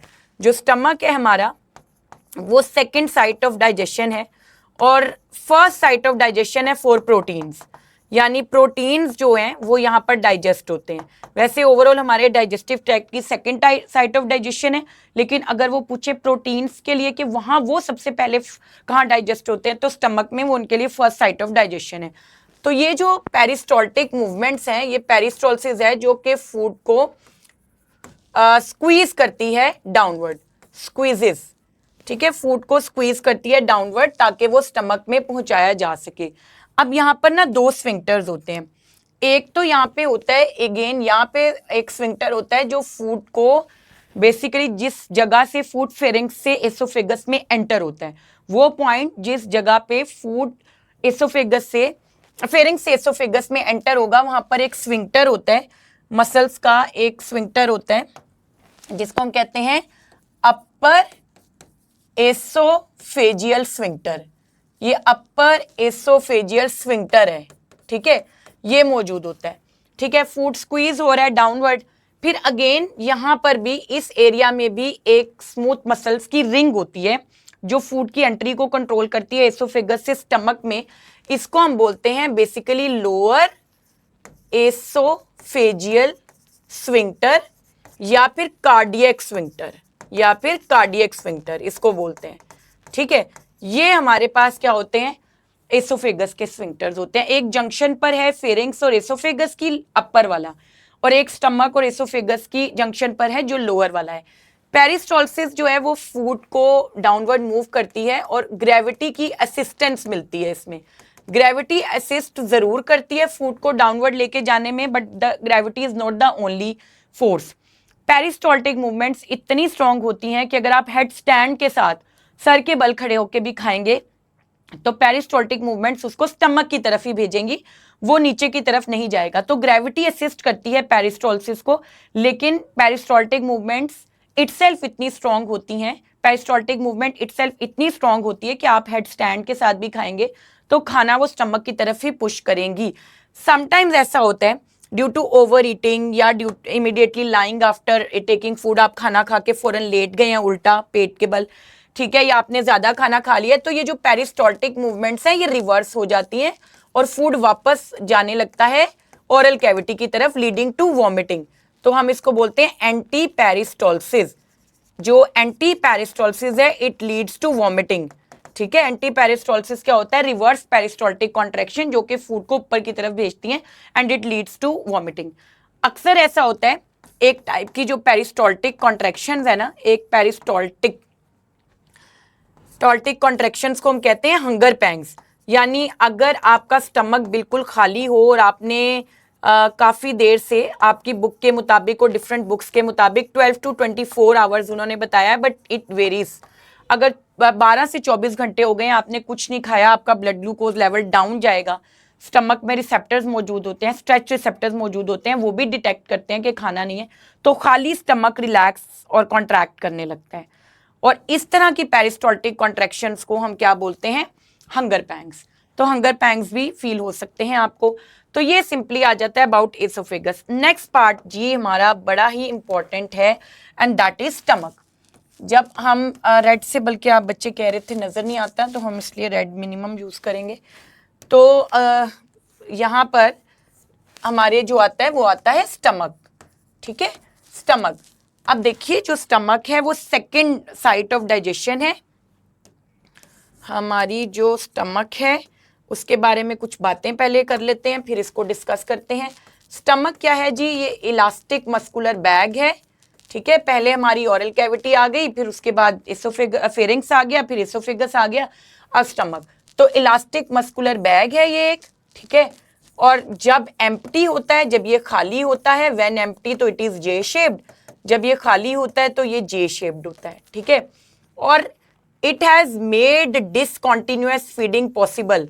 ये वो हमारा ऑर्गन है जिसने हमारे लिए डिसकॉन्टिन्यूअस फीडिंग को पॉसिबल बनाया है। We do not need to eat every time. हम एक अच्छी सी मील लेके अपने स्टमक में स्टोर कर लेते हैं, आहिस्ता आहिस्ता वो डाइजेस्ट होती जाती है और हमें एनर्जी प्रोवाइड करती है। तो ये वो ऑर्गन है जिसने डिसकॉन्टिन्यूअस फीडिंग को हमारे लिए पॉसिबल बनाया है। We do not need to eat continuously, एक ही बार मील लेंगे हम। ठीक है, अब ये कहाँ पर लोकेशन है, अगर इसकी लोकेशन देखें तो it is located below diaphragm. ये डायाफ्राम के नीचे लोकेटेड है ऑन द लेफ्ट साइड। अक्सर जो स्टमक है और हार्ट की अगर कोई देखे ना प्रॉब्लम, तो वो काफ़ी रिलेट करती है। स्टमक में पेन जो है वो मिमिक कर सकती है कार्डियक पेन को।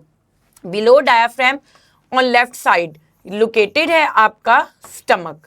ठीक है, अब होता ये है कि जब आप स्टमक में भी वन बाय वन हम उसकी सारी चीज़ें देखते हैं, तो सबसे पहले अगर आप देखें पार्ट्स ऑफ स्टमक के, स्टमक के कौन कौन से पार्ट्स हैं, तो स्टमक के ना टोटल 4 पार्ट्स हैं। एक पार्ट इसका कहलाता है फंडस, एक इसका पार्ट है कार्डियक रीजन, और एक इसका पार्ट है बॉडी ऑफ स्टमक, और एक इसका पार्ट है पाइलोरिक रीजन। ठीक है, तो 4 पार्ट्स हैं हमारे पास स्टमक के। एक है पाइलोरिक रीजन, ये 4 पार्ट्स हैं स्टमक के। अब हम स्टमक को हल्का सा ड्रॉ भी करके देख लेते हैं ताकि ज़रा अच्छे से क्लियर। 4 पार्ट्स हो गए, अब ड्रॉ भी करते हैं, इसको किया भी है, दोबारा कर लेते हैं।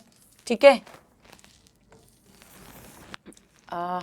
ये लो, इसको हम ऐसे भेज देते हैं, इसको भी ऐसे भेज देते हैं, ठीक है। अब आप ये देखिए कि हम स्टमक को देखते हैं कि उसके अंदर क्या क्या चीज़ें मौजूद हैं। तो ये स्टमक, ठीक है, पहले ही हमने बात कर ली थी कि जो एसोफेगस और जो स्टमक है उसकी जंक्शन पर एक स्मूथ मसल्स की रिंग है, इसको हम क्या बोलते हैं, this is known as cardiac sphincter. इसी तरह जो स्टमक है और जो स्मॉल इंटेस्टाइन है, ये स्मॉल इंटेस्टाइन का पहला पार्ट है जिसको हम ड्यूडीनम भी बोलते हैं, वहां पर भी एक रिंग है स्मूथ मसल्स की जिसको हम बोलते हैं पाइलोरिक स्फिंक्टर। ये पाइलोरिक स्फिंक्टर कहलाता है। तो ये स्फिंक्टर्स भी हैं मसल के। खैर हम पार्ट्स देख रहे थे, तो बेटा पार्ट्स के अंदर ये वाला जो थोड़ा सा एलिवेटेड पोर्शन है ना, अगर आप इसको देखें तो सिंपली इसको थोड़ा सा और हम एलिवेट कर देते हैं ताकि अंडरस्टैंडिंग में प्रॉब्लम ना हो। ये देखिए, ये थोड़ा सा जो एलिवेटेड पोर्शन होता है ना, इसको हम क्या बोलते हैं, this is known as fundus. ये फंडस कहलाता है। फिर ये वाला जो अपर रीजन है इसको हम बोलते हैं कार्डियक रीजन, ठीक है, ये कार्डियक रीजन है। ये अंदर वाला जो मेन पोर्शन है ये बॉडी ऑफ स्टमक है, ठीक है, ये बॉडी है उसकी।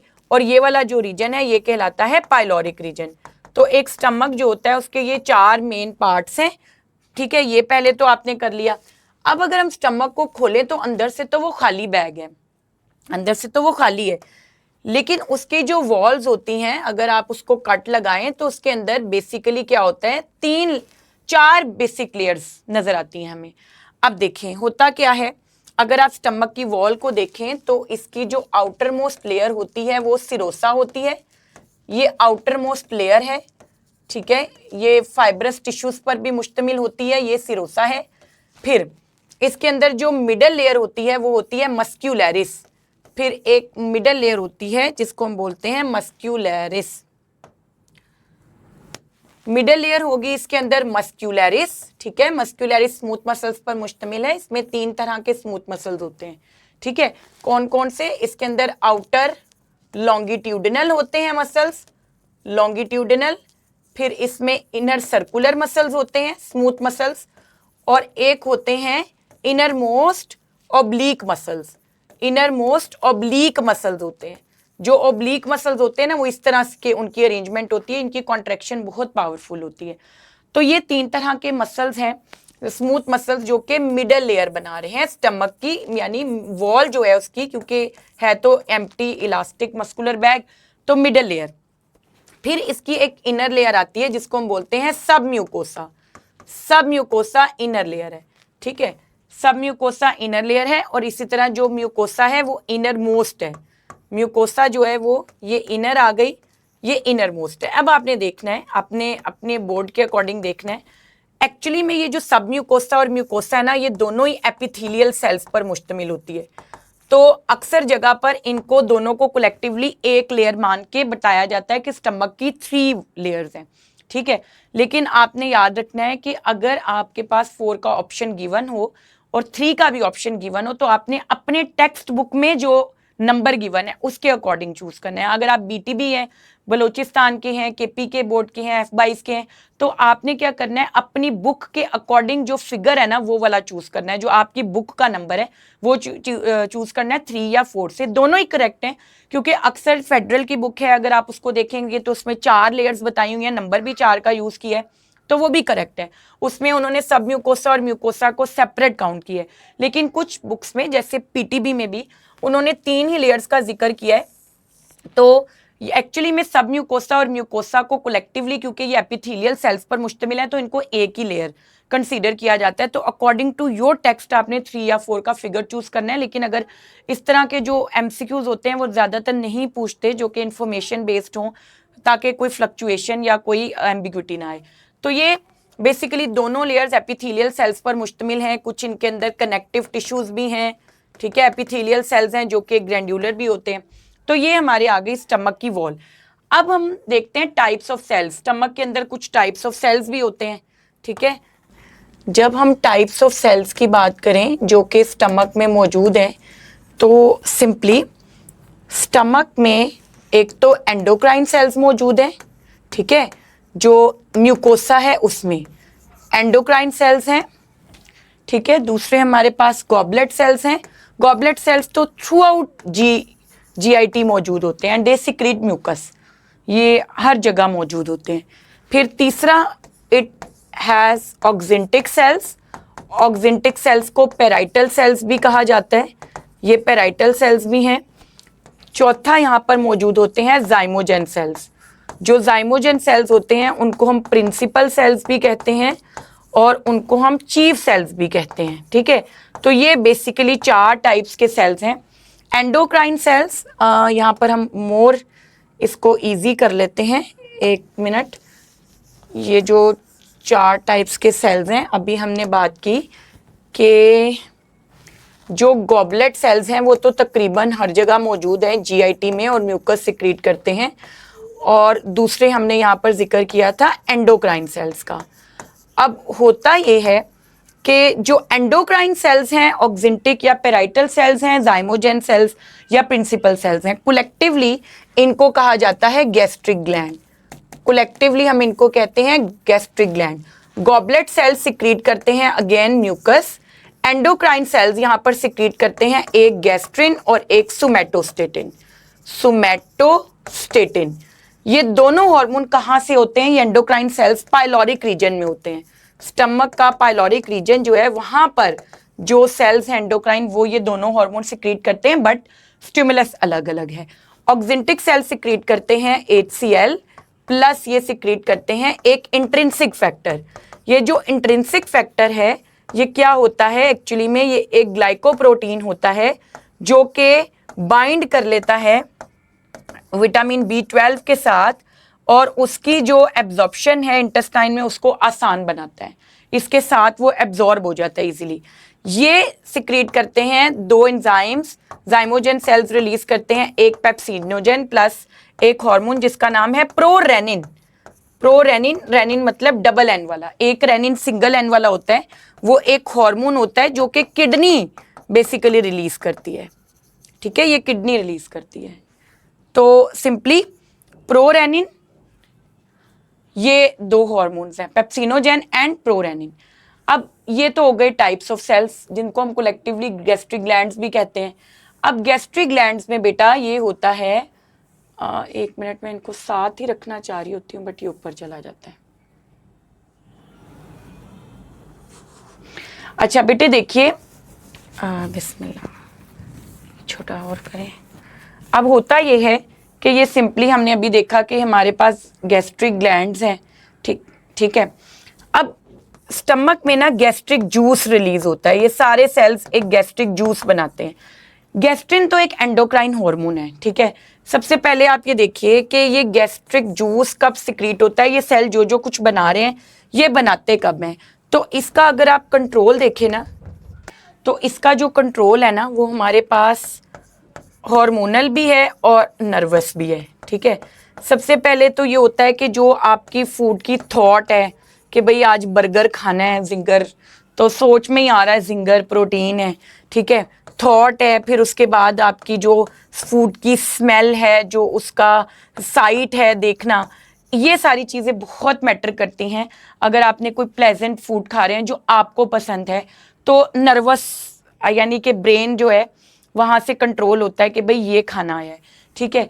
अगर तो आपकी डाइट में प्रोटीन है, ठीक है, अगर आपने प्रोटीन खाया है तो उससे क्या होता है, रिलीज होता है गैस्ट्रिन। गैस्ट्रिन हार्मोन तब रिलीज होता है जब आपकी डाइट में क्या मौजूद हो, प्रोटीन मौजूद हो। तो प्रोटीन से गैस्ट्रिन रिलीज होता है और गैस्ट्रिन का टारगेट क्या होता है, पेराइटल सेल्स, और इसका टारगेट होता है जाइमोजेन सेल्स। ये इनको स्टिमुलेट करता है कि ये अपनी अपनी रिस्पेक्टिव सिक्रीशन बना के रिलीज करें। तो सिंपली आपने याद रखना है कि अगर आप गैस्ट्रिक सिक्रीशंस का कंट्रोल देखें ना कि ये रिलीज कैसे होते हैं, तो नर्वस कंट्रोल भी है और हार्मोनल भी। हार्मोनल मेन है।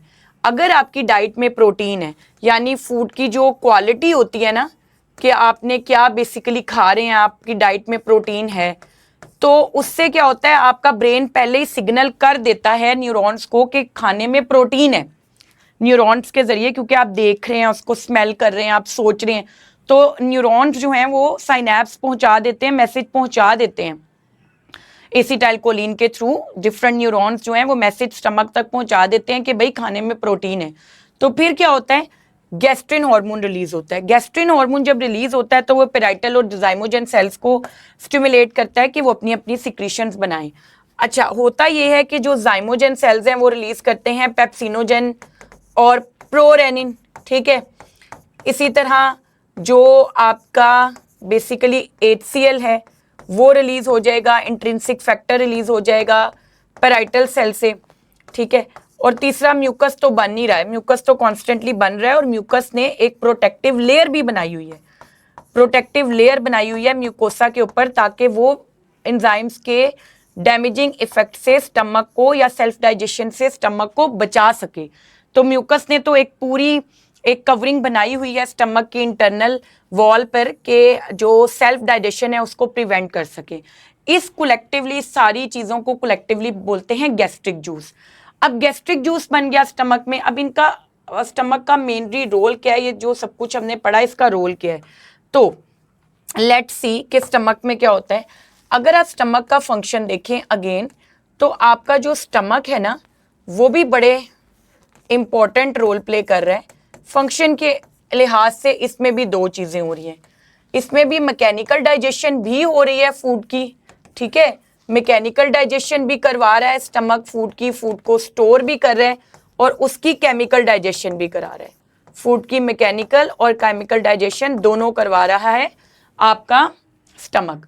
जब आप मैकेनिकल डाइजेशन का जिक्र करेंगे तो जो मिडल लेयर है ना मस्क्यूलरिस, जो कि मसल्स पर मुश्तमिल है, मसल्स क्या करते हैं vigorously contract relax, contract relax, contract relax. तो फूड को अच्छी तरह से क्या करते हैं, थोरो मिक्सिंग ऑफ फूड।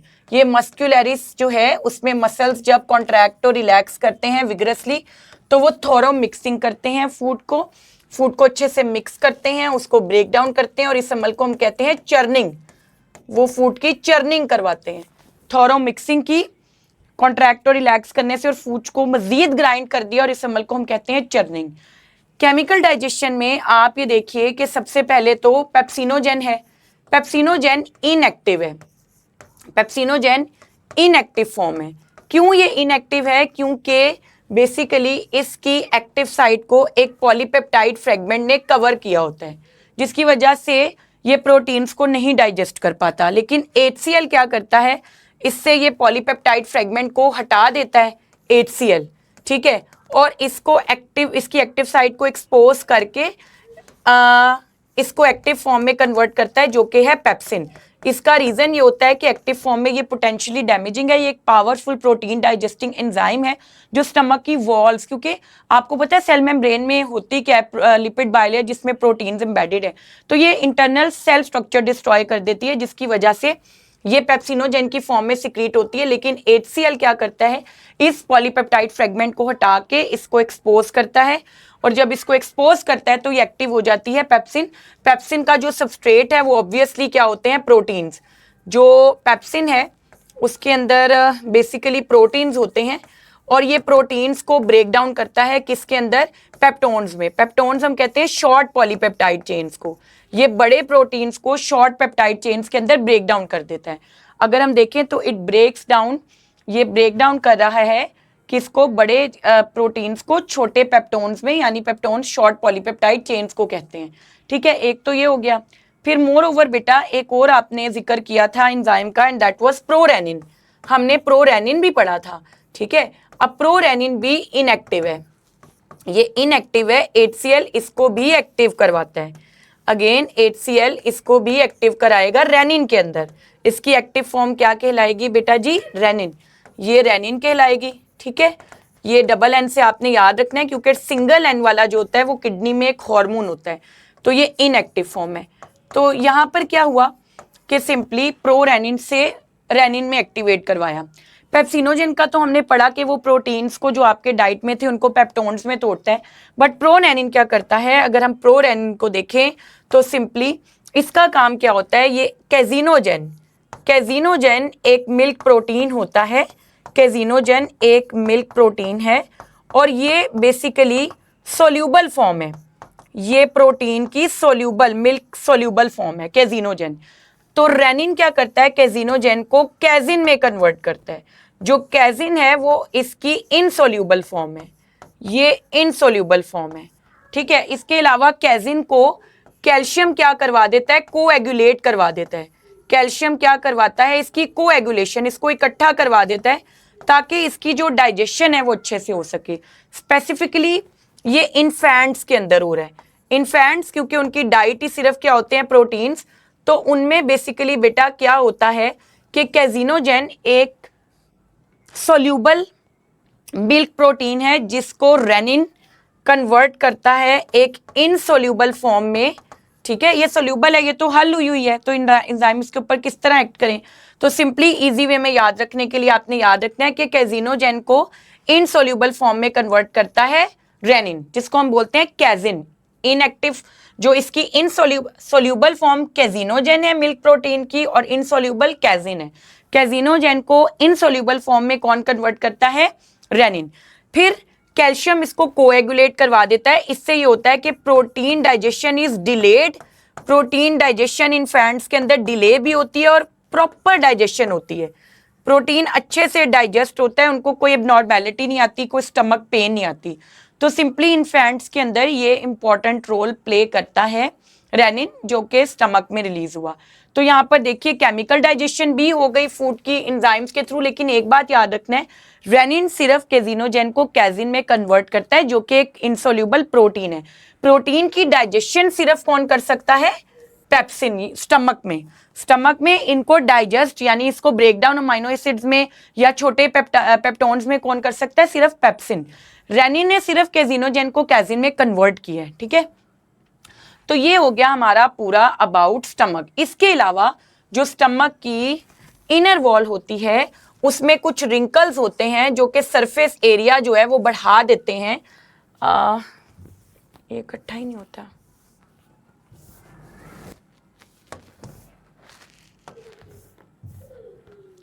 ठीक है, मोर ओवर आपने याद रखना है कि रिंकल्स होते हैं on inner surface of stomach. जो स्टमक होता है उसके इनर सरफेस पे रिंकल्स होते हैं जिनको हम बोलते हैं रूगी। ये सरफेस एरिया बढ़ा देते हैं। ठीक है, ये आपने याद रखना है। तो it was all about stomach, हमने हर एंगल से देख लिया। अब स्टमक से खाना जाएगा स्मॉल इंटेस्टाइन में। ये लार्जेस्ट पार्ट्स हैं, तो now we will discuss about small intestine. सब नेक्स्ट पार्ट जो है वो हमारा स्मॉल इंटेस्टाइन है। ठीक है, जब आप स्मॉल इंटेस्टाइन की बात करते हो तो स्मॉल इंटेस्टाइन लॉन्गेस्ट पार्ट होता है आपके जीआईटी का, तकरीबन 6 मीटर लॉन्ग, यानी 9 मीटर में से 6 मीटर लॉन्ग तो सिर्फ स्मॉल इंटेस्टाइन है, बट इसका डायामीटर बहुत स्मॉल होता है। इसका जो डायामीटर है that is only 2 to 4 centimetre. इसके डायामीटर की बेस पे इसको स्मॉल इंटेस्टाइन कहा जाता है। और अगर आप स्मॉल इंटेस्टाइन को देखें तो इट हैज 3 पार्ट्स। इसके अंदर एक पहला पार्ट है ड्यूडीनम, दूसरा पार्ट इसका है ज्यूजीनम, और तीसरा जो इसका पार्ट है दैट इज इलियम। तो 3 स्मॉल इंटेस्टाइन के मेन पार्ट्स हैं, जो कि ड्यूडीनम है that is only 25 centimetre long, horse shoe shaped इसको कहा जाता है, हॉर्स शू शेप्ड, और बेसिकली 12 ब्रेथ यानी 12 फिंगर्स की जितनी चौड़ाई होती है, विड्थ होती है, उतना इसका तकरीबन साइज होता है, जिसकी वजह से इसका ड्यूडीनम नाम रखा गया। ज्यूजीनम एम्प्टी से रखा गया। 2/5 ऑफ स्मॉल इंटेस्टाइन ज्यूजीनम है और बाकी जो 3/5 है वो इलियम है। तकरीबन अगर आप देखें तो 2.4 मीटर लॉन्ग होती है ज्यूजीनम, और 3.5 जो है वो हमारे पास तकरीबन क्या आ जाती है, हमारी 3 मीटर लॉन्ग कह लें कि तकरीबन आपकी 2.4 मीटर के करीब होती है ज्यूजीनम। डिफरेंट बुक्स में डिफरेंट वैल्यूज़ हैं, लेकिन तकरीबन अगर आप देखें तो यहाँ पर 3.5 मीटर लॉन्ग जो है वो तकरीबन क्या है, इलियम। ठीक है, अप्रॉक्सीमेटली 6 मीटर लॉन्ग बनता है। अब आप ये देखिए, जब आप स्मॉल इंटेस्टाइन की बात करते हैं तो ये जो स्टमक है उसके एंड पर हमने देखा था ना एक जंक्शन थी, जिसको यहाँ पर एक स्फिंक्टर था जिसको हमने पाइलोरिक स्फिंक्टर कहा था। ये गेट कीपर भी कहलाता है स्टमक का। यहाँ से फूड एग्जिट होके कहाँ पर आ जाएगा, ड्यूडीनम में। ड्यूडीनम जो कि फर्स्ट पार्ट है। जैसे ही ड्यूडीनल म्यूकोसा टच करेगा जैसे एसिडिक काइम को, क्योंकि काइम एसिडिक है, ठीक है, क्योंकि जो पेप्सिन है उसकी ऑप्टिमम पीएच जो होती है वो 2 to 3 होती है, तो इसलिए स्टमक की पीएच 2 to 3 थी HCl की वजह से। जैसे ही एसिडिक काइम ड्यूडिनल म्यूकोसा को टच करता है, उसने ड्यूडिनल म्यूकोसा को टच किया, म्यूकस मेम्ब्रेन को ड्यूडिनम की, तो वहां से एक एंजाइम रिलीज होता है, एक का नाम है सिक्रेटिन और दूसरे का है CCK, कोल सिस्टिकिनिन, कोल सिस्टिकिनिन, ठीक है। ये हमारे पास 2 एंजाइम रिलीज होंगे ड्यूडिनल म्यूकोसा से। इनका टारगेट क्या रहेगा? इनका टारगेट होगा लीवर एंड पैनक्रियाज। ये स्टिमुलेट करेंगे लीवर और पैनक्रियाज को कि वो अपनी अपनी सिक्रीशंस बनाएं और हेल्प करें कुछ डाइजेशन में, ठीक है। लीवर और पैनक्रियाज को ये सिक्रेटिन और CCK टारगेट करेंगे ताकि वो कुछ सिक्रीशंस भेजें ड्यूडिनम में for the digestion of food. कुछ बुक्स के अंदर मेंशन ये है कि ब्रनर्स ग्लैंड होते हैं, ब्रनर्स ग्लैंड होते हैं ड्यूडिनम में। कुछ बुक्स के अंदर उन्होंने बताया है कि ड्यूडिनम में ब्रनर्स ग्लैंड होते हैं जो कि इंटेस्टाइनल जूसेस सिक्रीट करते हैं। एक्चुअली में इंटेस्टाइनल जूसेस एंजाइम्स होते हैं जो कि फूड की डाइजेशन में रोल प्ले करते हैं। तो it is in few books ये मेंशन है कि ब्रनर्स ग्लैंड ड्यूडिनम में होते हैं और इंटेस्टाइनल जूसेस सिक्रीट करते हैं for the digestion of food, लेकिन मेजर सिक्रीशंस जो कि फूड की डाइजेशन में हेल्प करती हैं ड्यूडिनम में, वो लीवर और पैनक्रियाज से आती हैं, ठीक है। अब हम देखते हैं लीवर और पैनक्रियाज से क्या आता है। तो सबसे पहले हम देख लेते हैं अबाउट पैनक्रियाज। तो जब आप बात करते हैं पैनक्रियाज की, एक मिनट,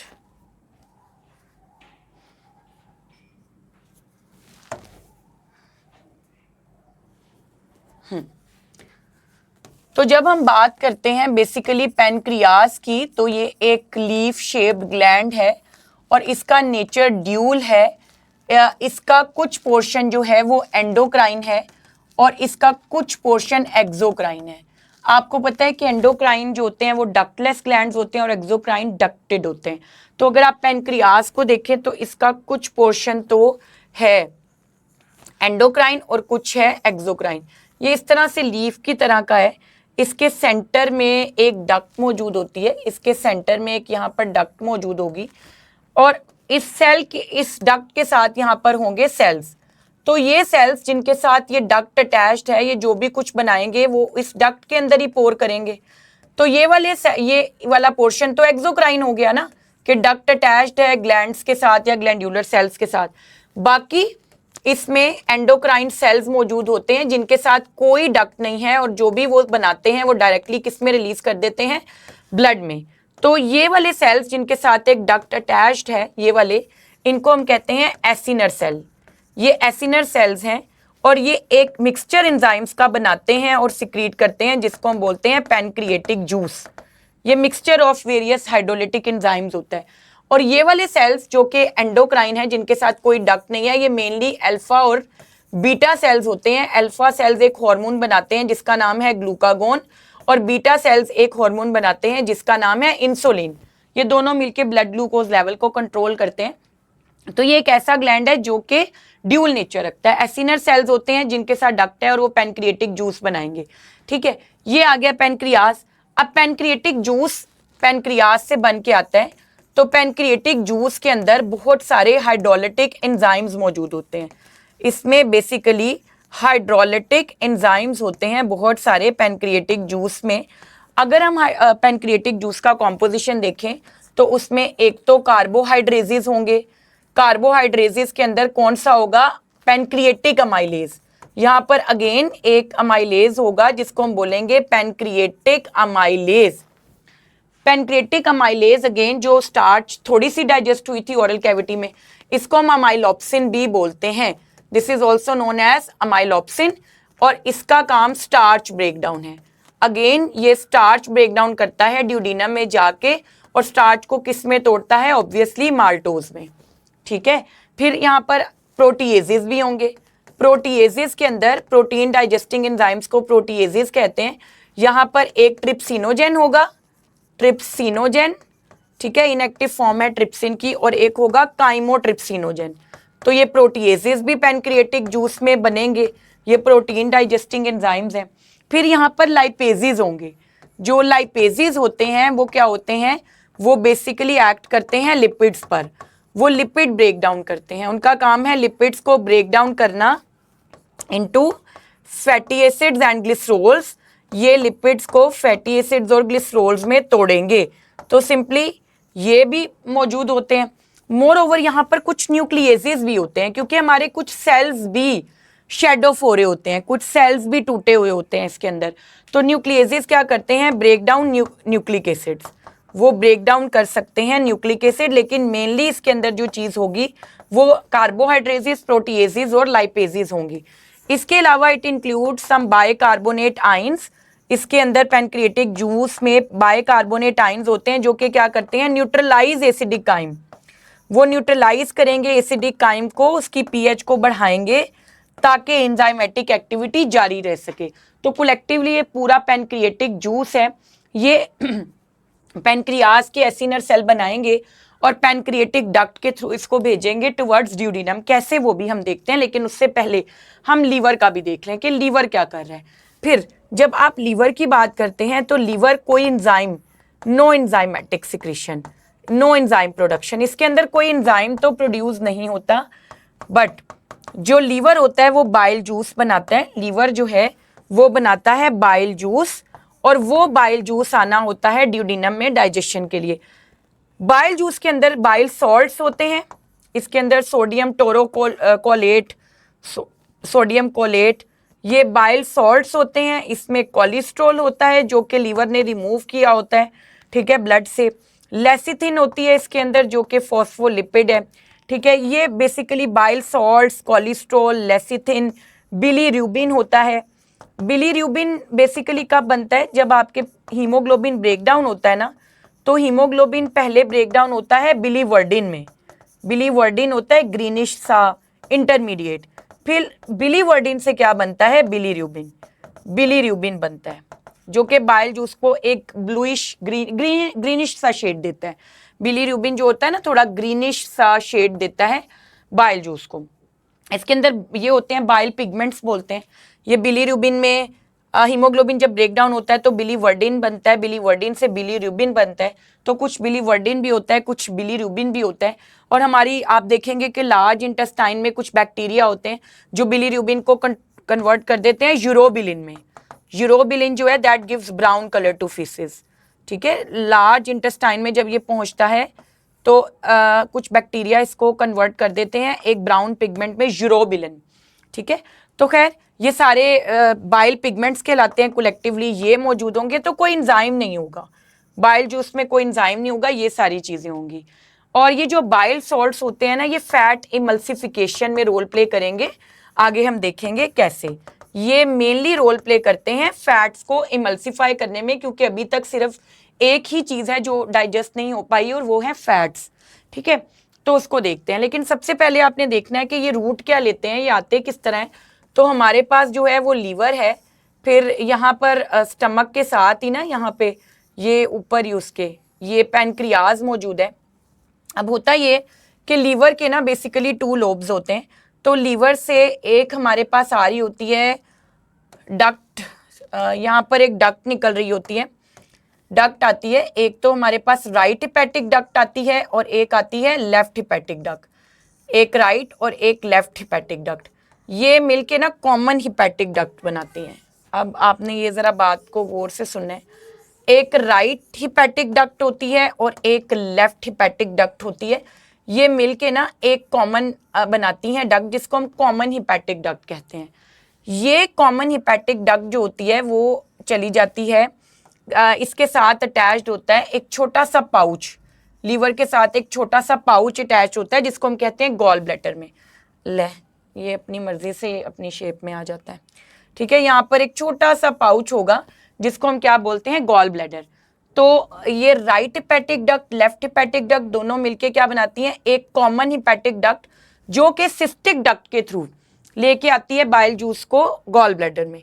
गॉल ब्लैडर में थोड़ी देर के लिए स्टोर होता है, फिर वहां से क्या होता है, वहां से एक कॉमन बाइल डक्ट बनती है। वो कॉमन बाइल डक्ट जो है ना, वो बाइल जूस को लेके आती है। यहाँ पर आपका पैनक्रियाज भी मौजूद था, ठीक है। यहाँ पे आप ये देखिए कि पैनक्रियाज भी था, पैनक्रियाज की भी यहाँ पे कौन सी डक्ट थी, पैनक्रियाज की यहाँ पर पैनक्रिएटिक डक्ट थी। ठीक है, अब ये दोनों आपस में मिल जाती हैं, पैनक्रिएटिक डक्ट और कॉमन बाइल डक्ट ये मिल जाती हैं। ये मिल के इकट्ठी जो हैं ये एक कॉमन सी डक्ट बनाती हैं और फिर ये किसके अंदर एंटर होती हैं, बेसिकली ये एंटर हो जाती हैं आपके यहाँ पर। लेट सपोज कि ये हमारा स्टमक था और यहाँ पर ये आ गई आपकी ड्यूडिनम। ठीक है, हम इसको देखते हैं, ये ड्यूडिनम है। तो ये जो है यहाँ पर दोनों मिलके कॉमनली किस में ओपन हो गए, ड्यूडिनम में। ठीक है, ये आ गए। अब इसको समझते हैं, इस फिनोमिनन को समझते हैं। आप ये देखिए कि स्टमक मैंने ऐसे ही बना दिया क्योंकि वो पहले बनाया ही नहीं था साथ, तो इसलिए आपने ज़रा इसको इग्नोर कर देना। शेप बहुत ही अजीब सी बन गई है, तो यहाँ पे एसोफेगस जा रहा होता है ना, तो बस इसकी शेप को आपने इग्नोर करना है। अब बेटा होता पता है क्या है, अच्छा इसमें पता है क्या होता है, अब ये जो समझने वाली बात है ना वो अब आपने देखनी है। मेन होता क्या है, ये है लीवर, ये इसकी कहलाती है राइट हिपैटिक डक्ट, ये कहलाई राइट हिपैटिक डक्ट। ठीक है, और ये वाली जो है ये कहलाई लेफ्ट हिपैटिक डक्ट। ये दोनों मिली, इन्होंने क्या बनाई, एक कॉमन हिपैटिक डक्ट, इन्होंने एक कॉमन हिपैटिक डक्ट बनाई। ठीक है, वो कॉमन हिपैटिक डक्ट ने एक छोटी सी शॉर्ट डक्ट बनाई, सिस्टिक डक्ट। सिस्टिक डक्ट किस में ओपन हो रही है, गॉल ब्लैडर में। और ये जो बाइल जूस है ये कहां पर स्टोर हो जाएगा, टेम्परेरीली गॉल ब्लैडर में ये स्टोर हो जाएगा। फिर गॉल ब्लैडर से ये आगे जाएगा अपॉन रिक्वायरमेंट। रिक्वायरमेंट कौन है, गॉल ब्लैडर को बेसिकली कॉन्ट्रैक्ट करवाता है सीसीके। सीसीके इसको कॉन्ट्रैक्ट करवाता है। जब ये कॉन्ट्रैक्ट करता है तो इसका बाइल जूस आता है एक डक्ट में जिसको हम बोलते हैं common bile duct. Bile duct में आता है जो कि सिस्टिक डक्ट से आगे है। फिर बाइल डक्ट से क्या होता है, यहां पर ये पैनक्रिएटिक डक्ट भी मौजूद है। बाइल डक्ट और पैनक्रिएटिक डक्ट मिल जाते हैं, मिलके ये एक कॉमन डक्ट बनाते हैं, एक कॉमन डक्ट बनाते हैं जिसको हम कहते हैं बेसिकली हिपैटोपैनक्रिएटिक एम्प्यूला, या फिर हम इसको कहते हैं एम्प्यूला ऑफ वेटर। ठीक है, ये एक कॉमन सी डक्ट बनाएंगे दोनों, और ये किस में ओपन हो जाएंगे, इनटू द ड्यूडिनम। ये दोनों किसके अंदर एंटर हो जाएंगे, बेसिकली ड्यूडिनम में एंटर हो जाएंगे। Both of them would enter duodenum, ये ड्यूडिनम के अंदर एंटर हो जाएंगे। ठीक है, और यहाँ पर एक स्विंक्टर होगा जो इन दोनों की एंट्री को रेगुलेट करेगा, और उस स्विंक्टर को हम कहते हैं स्विंक्टर ऑफ ओडी। वो कहलाता है स्विंक्टर ऑफ ओडी। ठीक हो गया बेटे, आपने याद रखना है, जिस बात को फोकस करना है वो ये है। ये मैंने बहुत ही ऊंचा बना दिया, लेकिन आपने डक्ट सिस्टम पे करना है। एसोफेगस के साथ नहीं होता, जो लीवर होता है वो बिल्कुल स्टमक के साथ होता है। लेकिन समझाना यहाँ पर आपको मकसद है ये सारी के डक्ट किस तरह से हैं। तो यहाँ पर आपने ये देखना है कि सिंपली क्या होता है कि ये लीवर है, लीवर में राइट हिपैटिक डक्ट और left hepatic duct bile juice को लेके आके एक कॉमन हिपैटिक डक्ट बनाएंगी। कॉमन हिपैटिक डक्ट से नीचे वाली साइड पर कॉमन बाइल डक्ट है और ऊपर क्या है, ऊपर सिस्टिक डक्ट है। बाइल जूस बनने के बाद सिस्टिक डक्ट के थ्रू पहले गॉल ब्लैडर में स्टोर हो जाएगा, फिर सीसी के जब रिलीज होता है, जैसे सिक्रेटिन स्टिमुलेट कर रहा है ना इनको, ये सब कुछ प्रोड्यूस करने के लिए सीसी के रिलीज करवाता है इसको। जो सिक्रेटिन है वो स्टिमुलेट करता है पैनक्रियास को कि वो पैनक्रिएटिक जूस बनाए, बाइल को कि वो बाइल जूस बनाए, और सीसी के उनको रिलीज करवाता है ताकि वो ड्यूडिनम में एंटर हो सके। सीसी के इसको कॉन्ट्रैक्ट करवाएगा, ये जो है वो सिस्टिक डक्ट से कॉमन बाइल डक्ट में आएगा। कॉमन बाइल डक्ट जो है वो जुड़ जाएगा पैनक्रिएटिक डक्ट के साथ, और दोनों मिलके हिपैटोपैनक्रिएटिक एम्पूला या एम्पूला वाटर बनाएंगे, जिसके आगे एक स्फिंक्टर ऑफ ओडी, और उससे सारा कुछ कहां पर आ जाएगा, इनटू द ड्यूडिनम। वो ड्यूडिनम में आ जाएगा। ये बात आपने लाजमी याद रखनी है कि इस तरीके से पैनक्रिएटिक और हिपैटिक सिक्रीशंस आती हैं कहां पर, आपकी ड्यूडिनम में। ठीक है, लीवर से भी आ जाएंगी, और पैनक्रियाज से भी, पैनक्रियाज से पैनक्रिएटिक डक्ट के थ्रू, और लीवर से किसके थ्रू, बाइल डक्ट के थ्रू। लेकिन बाइल डक्ट से पहले की कहानी आपने याद रखनी है, पहले लीवर से right and left hepatic ducts उसको लेके आते हैं, कॉमन हिपैटिक डक्ट बनाते हैं, सिस्टिक डक्ट गॉल ब्लैडर में लेके जाती है, गॉल ब्लैडर में स्टोर होते हैं, फिर सिस्टिक डक्ट से वापस इसमें आते हैं बाइल डक्ट में, बाइल डक्ट से पैनक्रिएटिक डक्ट के साथ मिलके स्फिंक्टर ऑफ ओडी उनको कंट्रोल करेगा और एंटर हो जाएंगी ड्यूडिनम में। तो ये बातें आपने याद रखनी है, बहुत इंपॉर्टेंट है, ठीक है। खैर अब सब कुछ ड्यूडिनम में आ चुका है, अब ड्यूडिनम में फूड भी पड़ा हुआ है आपका, ठीक है। एक बात बेटा जो मैं बताना भूल गई थी, लेकिन आपने उसको नोट दोबारा कर लेना है कि ये जो एसोफेगस होता है ना, यहाँ पर आपको पता है डायाफ्राम होती है, तो डायाफ्राम में एक होल होता है जिसके जरिए ये एंटर होता है एब्डोमिनल कैविटी में स्टमक के साथ मिलने के लिए, ठीक है। उसको हम बोलते हैं हाइटस। डायाफ्राम एक मस्कुलर शीट होती है ना आपकी, जो आपकी चेस्ट थोरेसिक कैविटी को सेपरेट करती है आपकी एब्डोमिनल कैविटी से, तो होल होता है जिसके थ्रू स्टमक को ज्वाइन करता है एसोफेगस, उसको हम कहते हैं हाइटस। अगर ये वाइडन हो जाए ना ड्यू टू एनी रीजन, तो हम उसको बोलते हैं हाइटल हर्निया, ठीक है। तो ये जरा बात रिकॉल कर लें, क्योंकि जो याद आती है अगर स्किप हो जाए तो जरूरी है कि आपको बता दें। अच्छा, अब ड्यूडिनम में फूड है जी पड़ा हुआ, तो ड्यूडिनम में काम शुरू हो जाएगा। अभी हमने देखा है ड्यूडिनम में क्या होगा, जो ट्रिप्सिन और काइमोट्रिप्सिन आएगा, ड्यूडिनम एक एंजाइम रिलीज करेगी एंटीरोकाइनेज, एंटीरोकाइनेज उसको एक्टिवेट कर देगा ट्रिप्सिनोजेन को इनटू ट्रिप्सिन, ठीक है। एंटीरोकाइनेज ट्रिप्सिनोजेन को ट्रिप्सिन में कन्वर्ट कर देगा और काइमोट्रिप्सिनोजेन को काइमोट्रिप्सिन में। एक्टिवेट हो गए एंजाइम, अब वो काम करेंगे। सिंपली आपके पास क्या है यहाँ पर, अगेन जो अमाइलोप्सिन थी वो फूड को किस में तोड़ देगी, माल्टोज में।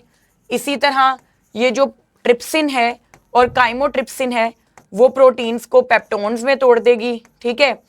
इसी तरह अब बात आती है लिपिड्स की। लिपिड्स होते हैं in the form of large globules, तो एंजाइम्स यानी लाइपेजेस डायरेक्टली उनके ऊपर एक्ट नहीं कर पाते। लाइपेजेस क्या करते हैं, कैन नॉट डायरेक्टली एक्ट, वो डायरेक्टली एक्ट नहीं कर पाते ऑन लिपिड्स, क्योंकि वो क्या है, वो बहुत लार्ज मॉलिक्यूल्स हैं, उनको भी किसी चीज ने नहीं ब्रेक डाउन किया, वो लार्ज ग्लोब्यूल्स हैं। तो बाइल का यहाँ पर रोल आता है। जो बाइल आया था वो बाइल क्या करता है, इमल्सिफिकेशन ऑफ फैट्स। सबसे पहले जो बाइल जूस है वो क्या करता है, जो आपका बाइल जूस है वो करेगा इमल्सिफिकेशन ऑफ फैट। इमल्सिफिकेशन किसको कहते हैं, जो बाइल सॉल्ट्स हैं, ठीक है, जो बाइल सॉल्ट्स होते हैं वो क्या करते हैं, ये जो बड़ा लिपिड है इसको छोटे छोटे ग्लोबलेट्स में तोड़ देते हैं, छोटे छोटे। फिर ये जो बाइल सॉल्ट्स होते हैं वो इनको सराउंड कर लेते हैं ताकि ये दोबारा ये नहीं जा रहा, ये जा ही नहीं रहा, इसको हम ऐसे भेज देते हैं, जा नहीं रहा, ठीक है। तो सिंपली हमारे पास क्या होता है, अगर हम देखें तो यहाँ पर इमल्सिफिकेशन ऑफ फैट्स का हम प्रोसेस देख रहे थे, तो let's understand emulsification of fats. तो बेटा हम इमल्सिफिकेशन ऑफ फैट्स का प्रोसेस देख रहे थे, तो let's understand emulsification of fats. Lipid जो थे वो लार्जर मॉलिक्यूल्स थे, तो बाइल सॉल्ट्स क्या करते हैं, उनको छोटे छोटे ग्लोब्यूल्स में तोड़ते हैं, और तोड़ने के बाद जो बाइल सॉल्ट्स होते हैं वो इनको सराउंड कर लेते हैं।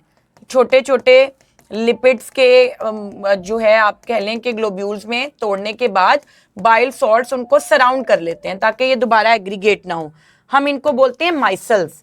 ये जो छोटे लिपिड ग्लोब्यूल्स हैं सराउंडेड बाय बाइल सॉल्ट्स, ठीक है, इनको हम बोलते हैं माइसल्स। अब क्या होता है बेटे, now lipases can act on them.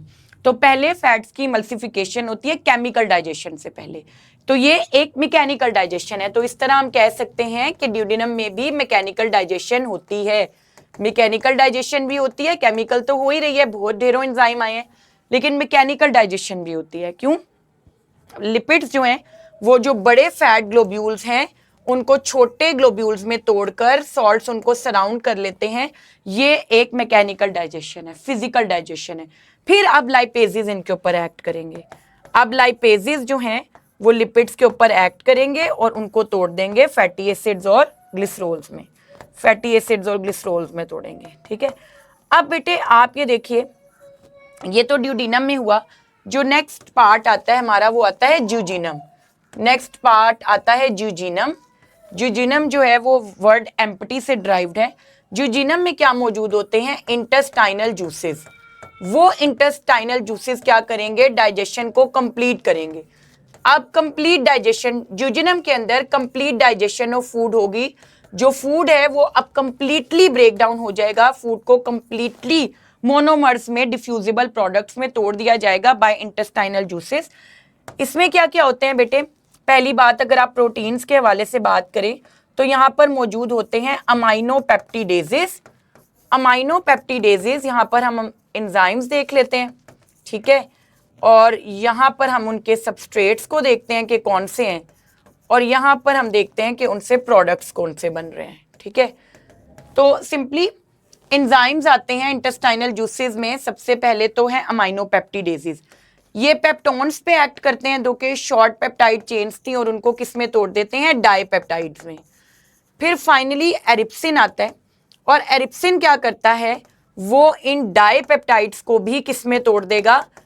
Amino acids में। और अमाइनो एसिड्स डिफ्यूजिबल हैं, तो हमारे डिफ्यूजिबल प्रोडक्ट बन गया, प्रोटीन कंप्लीटली डाइजेस्ट हो गए। प्रोटीन डाइजेशन को स्टार्ट पेप्सिन ने किया था, और इसको अकम्प्लिश यानी कंप्लीट किसने किया है?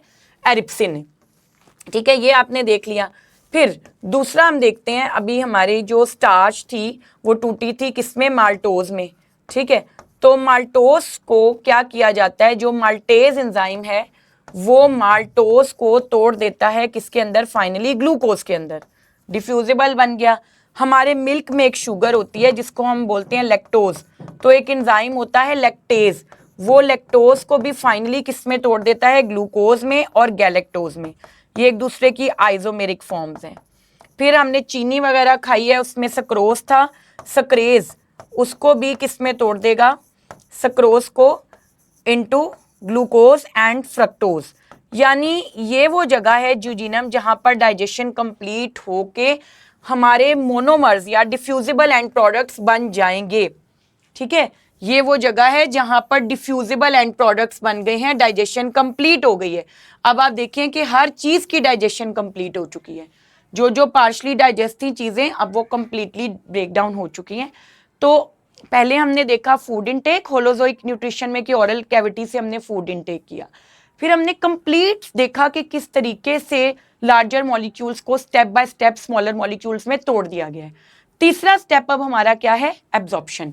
तो तीसरा स्टेप जब आप करते हैं जो कि एब्जॉर्प्शन है, तो अब हम बारी आती है एब्जॉर्प्शन ऑफ फूड की।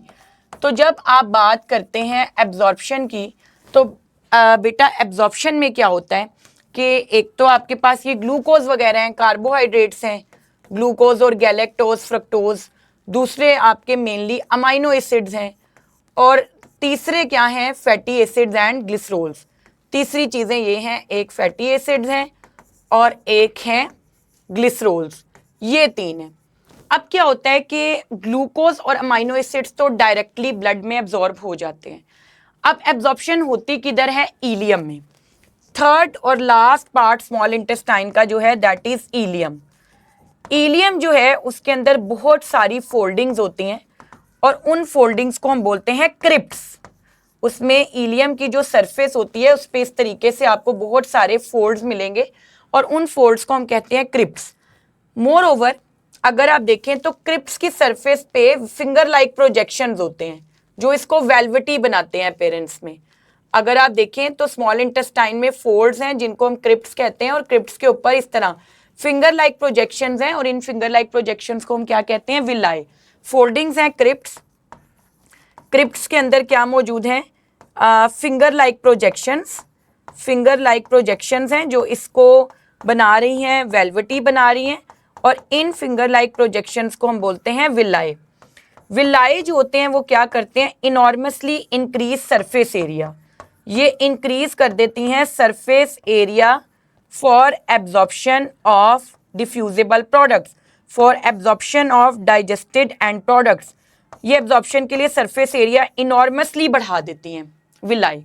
विलाई का भी अभी स्ट्रक्चर देखते हैं, लेकिन खैर अभी तक यहाँ पर आपने यही बात याद रखनी है। जब आप ग्लूकोज के बारे में जिक्र करेंगे तो glucose amino acid simple diffusion से, ठीक है, या एक्टिव और पैसिव ट्रांसपोर्ट से ये कहाँ पर चले जाते हैं? ये ब्लड में चले जाते हैं। डिफ्यूजन से, एक्टिव ट्रांसपोर्ट से, पैसिव ट्रांसपोर्ट से एक्टिव भी हो सकती है। समटाइम्स आपने रज के खाना खाया हुआ है, लेकिन मतलब आपने फुल है, आप एम्प्टी, आपका स्टमक फुल है, बट आप कहते हैं कि नहीं मैंने आइसक्रीम भी खानी है, तो ऑब्वियसली आपके ब्लड में ऑलरेडी ग्लूकोज है, बट स्टिल जो आप खा रहे हैं वो ब्लड में भेजा जाएगा, तो उस सिचुएशन में एक्टिव भी हो सकती है। तो सिंपली बेटे आपके पास क्या होता है कि एक्टिव भी, पैसिव भी, हर तरीके से क्या होता है, फूड को कहाँ पर एब्जॉर्ब करवाया जाता है, ब्लड में। ये किस तरह होता है, अगर आप विलाय को देखें तो विलाय में ये होता है कि विलाय का स्ट्रक्चर ये है, जो कि एक फिंगर लाइक प्रोजेक्शन है, उसमें एपिथेलियल सेल्स की एक लाइनिंग होती है विलाय में, जो कि स्मॉल इंटेस्टाइन का पार्ट है, ठीक है, अंदर तो खाली स्पेस है जहाँ फूड है। फिर यहाँ पर ना एक लिम्फ कैपिलरी होती है जिसका नाम लैक्टियल है। मोर ओवर क्या होता है, यहाँ पर एक रिच नेटवर्क होता है ब्लड वेसल्स का। यहाँ पर बहुत सारी ब्लड वेसल्स होती हैं जो पूरा इसका जो एरिया है ना, इसका जो पूरी इसकी सरफेस को कवर कर रही होती हैं, ठीक है। तो फूड यहाँ पे पड़ा हुआ है, ढेर सारा ग्लूकोज है, अमाइनो एसिड है, सब कुछ है, तो सब कुछ यहाँ से डिफ्यूज करके कहाँ पर जाने लग जाएगा, ब्लड में। समटाइम्स डिफ्यूज करके, समटाइम एक्टिवली, सब किधर भेज दिया जाएगा, ब्लड में भेज दिया जाएगा। अक्सर विलाय के ऊपर भी मजीद फोल्ड होते हैं जिनको हम माइक्रोविलाय कहते हैं, उससे सरफेस एरिया और भी बढ़ जाता है, ये माइक्रोविलाय हैं, ठीक है। तो विलाय के अंदर अगर आप देखें तो सिंपली क्या हुआ कि ये एपिथेलियल सेल्स की एक लाइनिंग है, बस एपिथेलियल सेल्स, फिर एक लिम्फ कैपिलरी है जिसको हम बोलते हैं लैक्टियल। लैक्टियल इसलिए कहते हैं क्योंकि ये मिल्क की तरह होता है, इसके अंदर फ्लूइड वाइट होती है, वो क्यों, वो भी हम देखेंगे। यहाँ पर देखिए कितनी ढेरों ब्लड कैपिलरीज हैं, तो जो भी खाया वो यहाँ पर ब्लड पे चला गया। लेकिन अभी तक मैंने फैटी एसिड्स और ग्लिसरोल्स की बात नहीं की। सिर्फ 1% से 2% फैटी एसिड्स और ग्लिसरोल्स ऐसे होंगे जो डायरेक्टली डिफ्यूजन या एक्टिव ट्रांसपोर्ट के थ्रू ब्लड में जाएंगे, बाकी दूसरा रूट फॉलो करेंगे, उनकी absorption is not the same. बाकी जो लिपिड्स की एब्जॉर्प्शन है उसके लिए दूसरा रूट फॉलो किया जाएगा। वो दूसरा रूट क्या होगा, अब लिपिड्स क्या करते हैं, अगर आप फैटी एसिड्स, रेड से नहीं लिखना, जब आप फैटी एसिड्स और ग्लिसरोल्स की बात करते हैं तो लार्ज अमाउंट में जो फैटी एसिड्स और ग्लिसरोल्स होते हैं वो कहाँ पर चले जाते हैं, वो एपिथेलियल सेल्स में चले जाते हैं विलाय के, ठीक है। वो एपिथेलियल सेल्स जो हैं, एपिथेलियल सेल्स ऑफ विलाय, उसके अंदर जाके दाखिल हो जाते हैं। उसके अंदर वहां पे वो क्या करते हैं, वो रिकम्बाइन, वो दोबारा मिलते हैं, रिकम्बाइन टू फॉर्म फैट्स, वो दोबारा से फैट्स या लिपिड्स बनाते हैं, दोबारा से फैट्स या लिपिड्स बनाते हैं, सेम ही है, फैट्स या लिपिड्स बनाएंगे। फिर वहां से रिकम्बाइन करने के बाद वो दोबारा बाहर आएंगे। जब वो बाहर आएंगे तो बाहर से वो ब्लड में जाने की बजाय लिम्फ कैपिलरी में दाखिल होंगे। आपने लिम्फेटिक सिस्टम का लेक्चर अपलोडेड है, वो आपने पूरा देखना है, तो ये आप समझ सकेंगे ये क्या बात है। लिम्फ कैपिलरी में चले जाएंगे जिसको हम लैक्टियल कहते हैं, क्योंकि इस लिम्फ कैपिलरी में बहुत सारे फैट्स होते हैं तो इसका कलर मिल्क की तरह वाइट होता है, और लैक्टेशन का वर्ड मिल्क के लिए यूज होता है, तो इसलिए लिम्फ कैपिलरी का नाम यहाँ पर लैक्टियल है। वो सारे चले जाएंगे लैक्टियल के अंदर। वहां पर जाके ये जो लिपिड्स हैं they will combine with proteins, ये प्रोटीन्स के साथ मिलेंगे और बना देंगे लिपोप्रोटीन्स, ठीक है। ये बनाएंगे लिपोप्रोटीन्स, और उन लिपोप्रोटीन्स के लिए हम एक स्पेसिफिक टर्म यूज करते हैं, काइलोमाइक्रोन्स, हम उनको काइलोमाइक्रोन्स भी कहते हैं। अब ये जो काइलोमाइक्रोन्स बने हैं इनके अंदर 99% जो होता है वो लिपिड होता है और 1% सिर्फ क्या होते हैं, प्रोटीन्स। तो इस तरह के जो लिपोप्रोटीन्स या काइलोमाइक्रोन्स होते हैं उनको हम कहते हैं एलडीएल। एलडीएल का मतलब होता है लो डेंसिटी लिपोप्रोटीन्स, क्योंकि डेंसिटी कम होती है लिपिड्स की, तो अगर लिपोप्रोटीन्स में लिपिड ज्यादा हो और प्रोटीन कम हो तो उनकी डेंसिटी कम होती है। लेकिन अगर प्रोटीन कंटेंट हाई हो और लिपिड कम हो तो उनकी डेंसिटी क्या होती है, ज्यादा होती है। तो एलडीएल अच्छे नहीं होते, बल्कि एचडीएल जो होते हैं ना वो हेल्दी होते हैं। हालांकि हमारे ज़हन में आएगा हाई डेंसिटी लिपोप्रोटीन तो अच्छे नहीं होंगे, लेकिन हेल्दी कौन से होते हैं हमारे लिए, एचडीएल, हाई डेंसिटी लिपोप्रोटीन, क्योंकि हाई डेंसिटी लिपोप्रोटीन में प्रोटीन ज्यादा है। Protein is good for your health, lipids इतनी ज्यादा अमाउंट में अच्छे नहीं है। यहां पर जो बनते हैं वो एलडीएल्स बनते हैं, ठीक है। एलडीएल्स बन गए। अब ये लिपोप्रोटीन्स जो हैं, क्योंकि वो एंटर हुए थे लैक्टियल में जहां पर लिम्फ था, लिम्फ में मौजूद है, और आपको पता है कि सारा लिम्फ जो है वो कहां पर जाता है, आपके ब्लड में। तो इस तरह से ये सारे कहाँ पर चले जाएंगे, ब्लड में। आपने लिम्फेटिक सिस्टम लाजमी सुनना है इसको पढ़ने से पहले। सब कुछ ब्लड में चला जाएगा, वहां पर प्लाज्मा प्रोटीन्स होंगे ब्लड के अंदर, ब्लड प्लाज्मा में, जो इनका हाइड्रोलिसिस करेंगे, इनको ब्रेक डाउन करेंगे और इनको सेल्स में पहुंचा देंगे ब्लड के जरिए। ब्लड में इनकी कंप्लीट होनी है, कंप्लीट ब्लड के अंदर इनका सारा काम होना है हाइड्रोलिसिस, फिर सेल्स में ये चले जाएंगे, ब्लड से ये डायरेक्टली सेल्स में जाएंगे। ठीक है, तो ये लिपिड्स का रूट है, आपने याद रखना है। फैटी एसिड्स और ग्लिसरॉल्स जो हैं वो एंटर हो गए एपिथेलियल सेल्स में, वहां पर उन्होंने दोबारा लिपिड्स बनाए, फिर वो एंटर हो गए लिम्फ कैपिलरीज के लिम्फ में, वहां पर उन्होंने एलडीएल बनाए। ठीक है, और फिर ब्लड में चले गए और ब्लड में प्लाज्मा प्रोटीन्स उनको हाइड्रोलाइज करेंगे। ये रूट लेते हैं लिपिड्स। ठीक है, तो ये सारा हमने तीसरा स्टेप भी पढ़ लिया होलोजोइक न्यूट्रिशन का, कि एब्जॉर्प्शन कैसे होती है। लास्ट बच्चे जी हमारे पास आता है पार्ट हमारे जीआईटी का, वो है लार्ज इंटेस्टाइन। लास्ट पार्ट जो है दैट इज लार्ज इंटेस्टाइन। तो जब आप लार्ज इंटेस्टाइन की बात करते हो तो उससे पहले एक बात हमने ये देखनी है कि सिक्रेटिन जो था ना आपका स्मॉल इंटेस्टाइन में जो रिलीज हुआ था, जिसने स्टिमुलेट किया था लीवर और पैनक्रियास को कि अपनी सिक्रीशन बनाएं, और फिर सीसीके ने उनको रिलीज करवाया था। सिक्रेटिन क्या करता है, इनहिबिट्स गैस्ट्रिन। वो स्टमक में गैस्ट्रिन की सिक्रीशन को भी रोक देता है, क्योंकि उसको पता है कि अब खाना इंटेस्टाइन में आ गया तो स्टमक से खत्म करें गैस्ट्रिन और गैस्ट्रिक जूस मसीद ना बनाएं। इसी तरह जो सोमैटोस्टेटिन है ना, वो भी तब रिलीज होता है जब स्टमक एम्प्टी हो जाता है और उसमें कोई प्रोटीन नहीं बचता, वो भी इनहिबिट करता है किसको, गैस्ट्रिन को, वो भी गैस्ट्रिन को इनहिबिट करता है। तो आपने याद रखना है कि सिक्रेटिन और सोमैटोस्टेटिन गैस्ट्रिन को सिक्रीट होने से रोक देते हैं। लार्ज इंटेस्टाइन जी बेटा, लार्ज इंटेस्टाइन में सीकम है एक पार्ट, सीकम है, कॉलन है, और लास्ट पार्ट जो है दैट इज रेक्टम। ठीक है, अब लार्ज इंटेस्टाइन में जब फूड गया है तो उसमें से सारा कुछ हो चुका है। सिंपली ज्यादातर जो फूड लार्ज इंटेस्टाइन में शामिल होता है उसमें अनडाइजेस्टेड फूड होता है, जैसे कि डाइटरी फाइबर, सेलुलोस। आपको पता है सेलुलोस जो है वो हमें डाइजेस्ट नहीं होता, लेकिन it add volume and mass to the food, जिसकी वजह से क्या होता है, फूड की पेरिस्टोल्टिक मूवमेंट अच्छी होती है, मोटिलिटी बढ़ती है। यहाँ पर अनडाइजेस्टेड फूड होता है, कुछ वेस्ट यानी आपके पास होते हैं वेस्ट मटेरियल्स होते हैं, कुछ आपके डाइजेस्टिव सिस्टम के स्लव्ड ऑफ सेल्स होते हैं। ठीक है, स्लव्ड ऑफ सेल्स फ्रॉम जीआईटी, ठीक है, ऑफ जीआईटी। फिर इसमें क्या मिल सकता है आपको, इसमें कोलेस्ट्रॉल मिल सकता है जो कि बाइल जूस में था, उसको भी रिमूव करना है।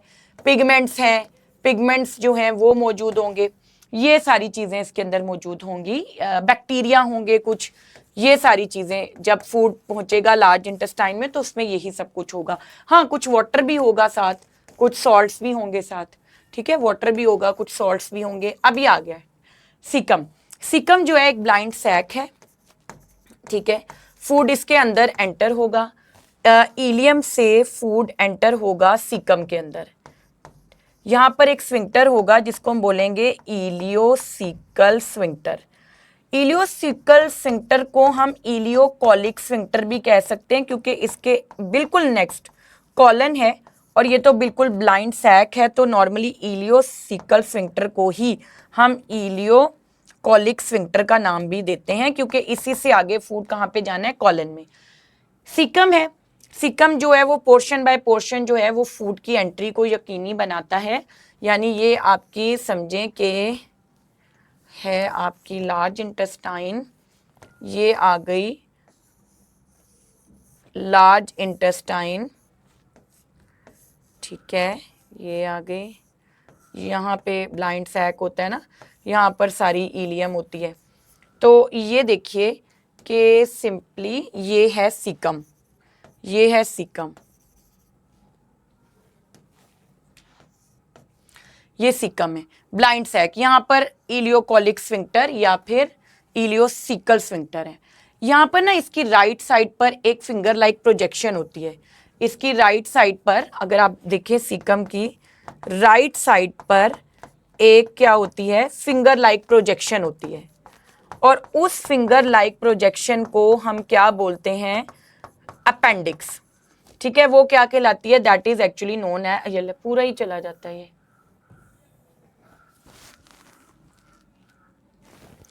राइट साइड पर एक फिंगर लाइक प्रोजेक्शन होती है जिसको हम क्या बोलते हैं, अपेंडिक्स।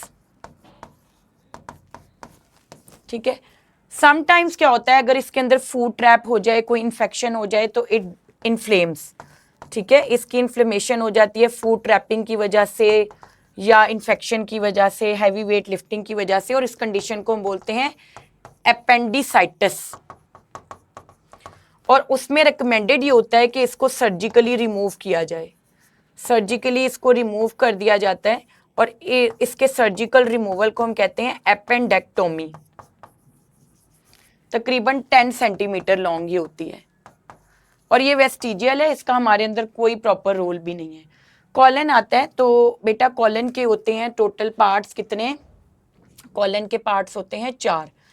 एक ये वाला पहला जो है दैट इज असेंडिंग कोलोन, ये असेंडिंग कॉलन, ये वाला ट्रांसवर्स, ये वाला ट्रांसवर्स आ गया, ये वाला आ गया डिसेंडिंग कॉलन, और ये एक एस शेप्ड आता है यहाँ से, ये एस शेप, इसको हम क्या बोलते हैं, सिग्मोइड, सिग्मोइड कॉलन।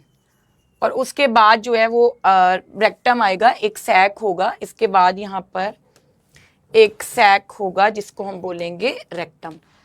ये सिग्मोइड कोलोन जो है एस शेप्ड होता है नॉर्मली, अगर आप देखें तो ये इस तरीके से, और इसके आगे जो है वो एक सैक होगा जिसको हम क्या बोलेंगे, रेक्टम। ठीक है। अब यहाँ पर देखिए कि जब आप कॉलन की बात करते हैं ना तो सिंपली इसके 4 पार्ट्स हैं, अभी हमने देखा। पहला वाला असेंडिंग, ट्रांसफर, डिसेंडिंग, फिर ये एस शेप्ड सिग्मोइड, सिग्मोइड के आगे रेक्टम है। कॉलन का मेन काम यहाँ पर जो हो रहा होता है बेटा वो होता है फीकल फॉर्मेशन।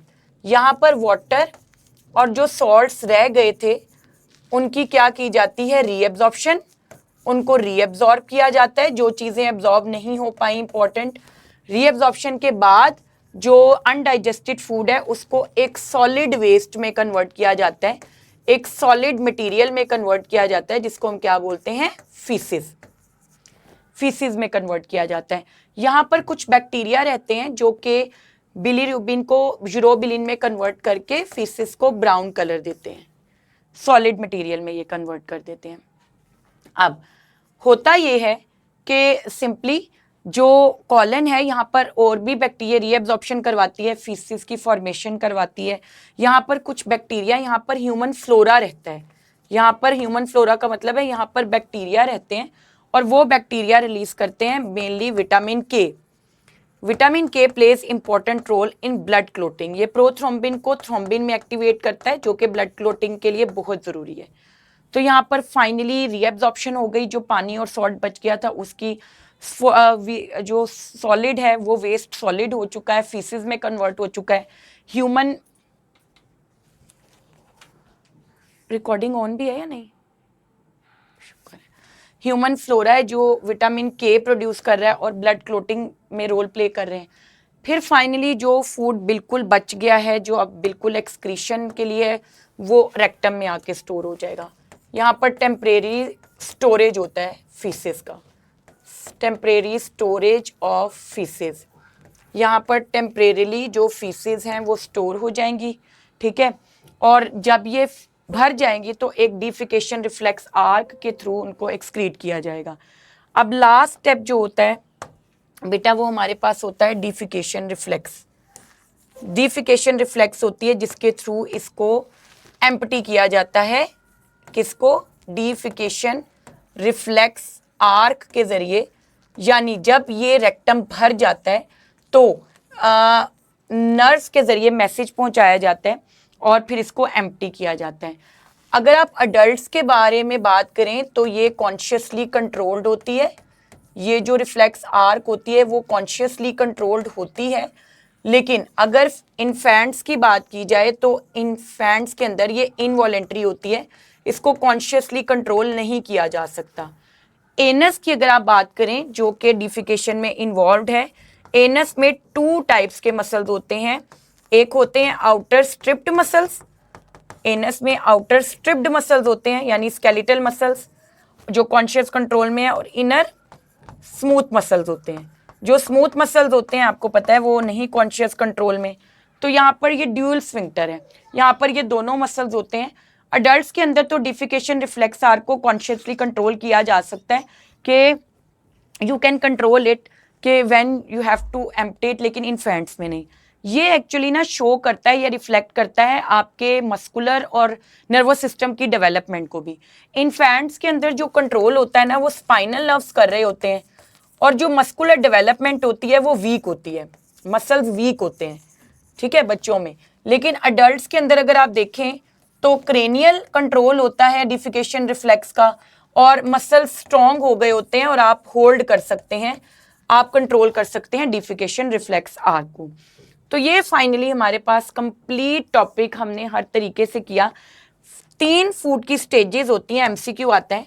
आपकी ऑरल कैविटी में बनता है बोलस, फिर स्टमक में बनता है काइम, और स्मॉल इंटेस्टाइन में जब फूड डाइजेस्ट हो जाता है तो वाइटिश काइल बन जाता है। तो ये 3 फूड स्टेजेस हैं। स्फिंक्टर टोटल आपने मेरे साथ रिकॉल करने हैं कौन कौन से थे। आप ये देखिए, एक स्फिंक्टर हमारा था अपर एसोफेजियल स्फिंक्टर था, ठीक है।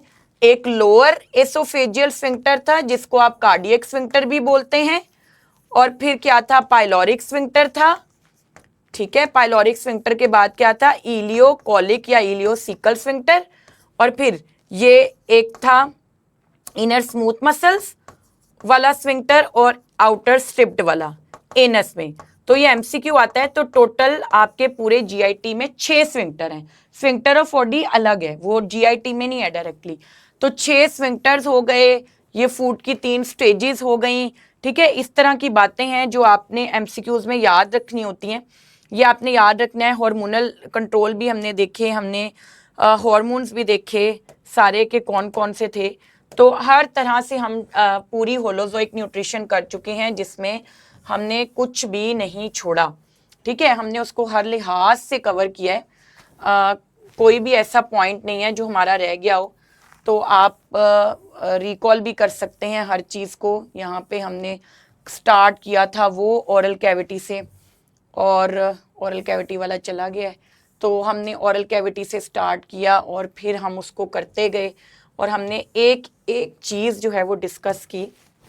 यहाँ पर होपफुली कोई भी ऐसी बात नहीं है जो हमारी रह गई हो। तो आपने जब भी ये लेक्चर सुनना है आपने साथ साथ इसके नोट्स बनाने हैं, ठीक है। क्योंकि जो जो मैं बोल रही हूँ आप नोट करते जाएंगे तो ये आपको उसी टाइम याद हो जाएगा बेटा। और टाइम बहुत कम है आपके पास, लेकिन अगेन परेशानी वाली बात नहीं है। आप लेक्चर सुन रहे हैं, साथ साथ नोट कर रहे हैं, आपको उसी वक्त ये याद हो जाएगा, तो आपका टाइम बच जाएगा। उसके बाद आप प्रैक्टिस करें एमसीक्यूज़ की। तो हम आपके साथ हैं, बहुत ढेरों दुआएं आपके लिए, अपनी मेहनत जारी रखें और अल्लाह ताला आपको बहुत सारी कामयाबियाँ दें। आपके लिए ढेरों दुआएं, आप इतनी मेहनत करते हैं और मेहनत का अल्लाह ताला सिला ज़रूर देते हैं, और वो मिलता है, हमेशा मिलता है। तो आपने बस ट्रस्ट करना है, ट्रस्ट द होल प्रोसेस, अपना 100% दें। और अगर आपको कोई भी प्रॉब्लम हो, कोई भी चीज़ समझने में मसला आए तो आप बता सकते हैं, हम उसको डिस्कस करेंगे। Thank you so much. अल्लाह हाफिज़।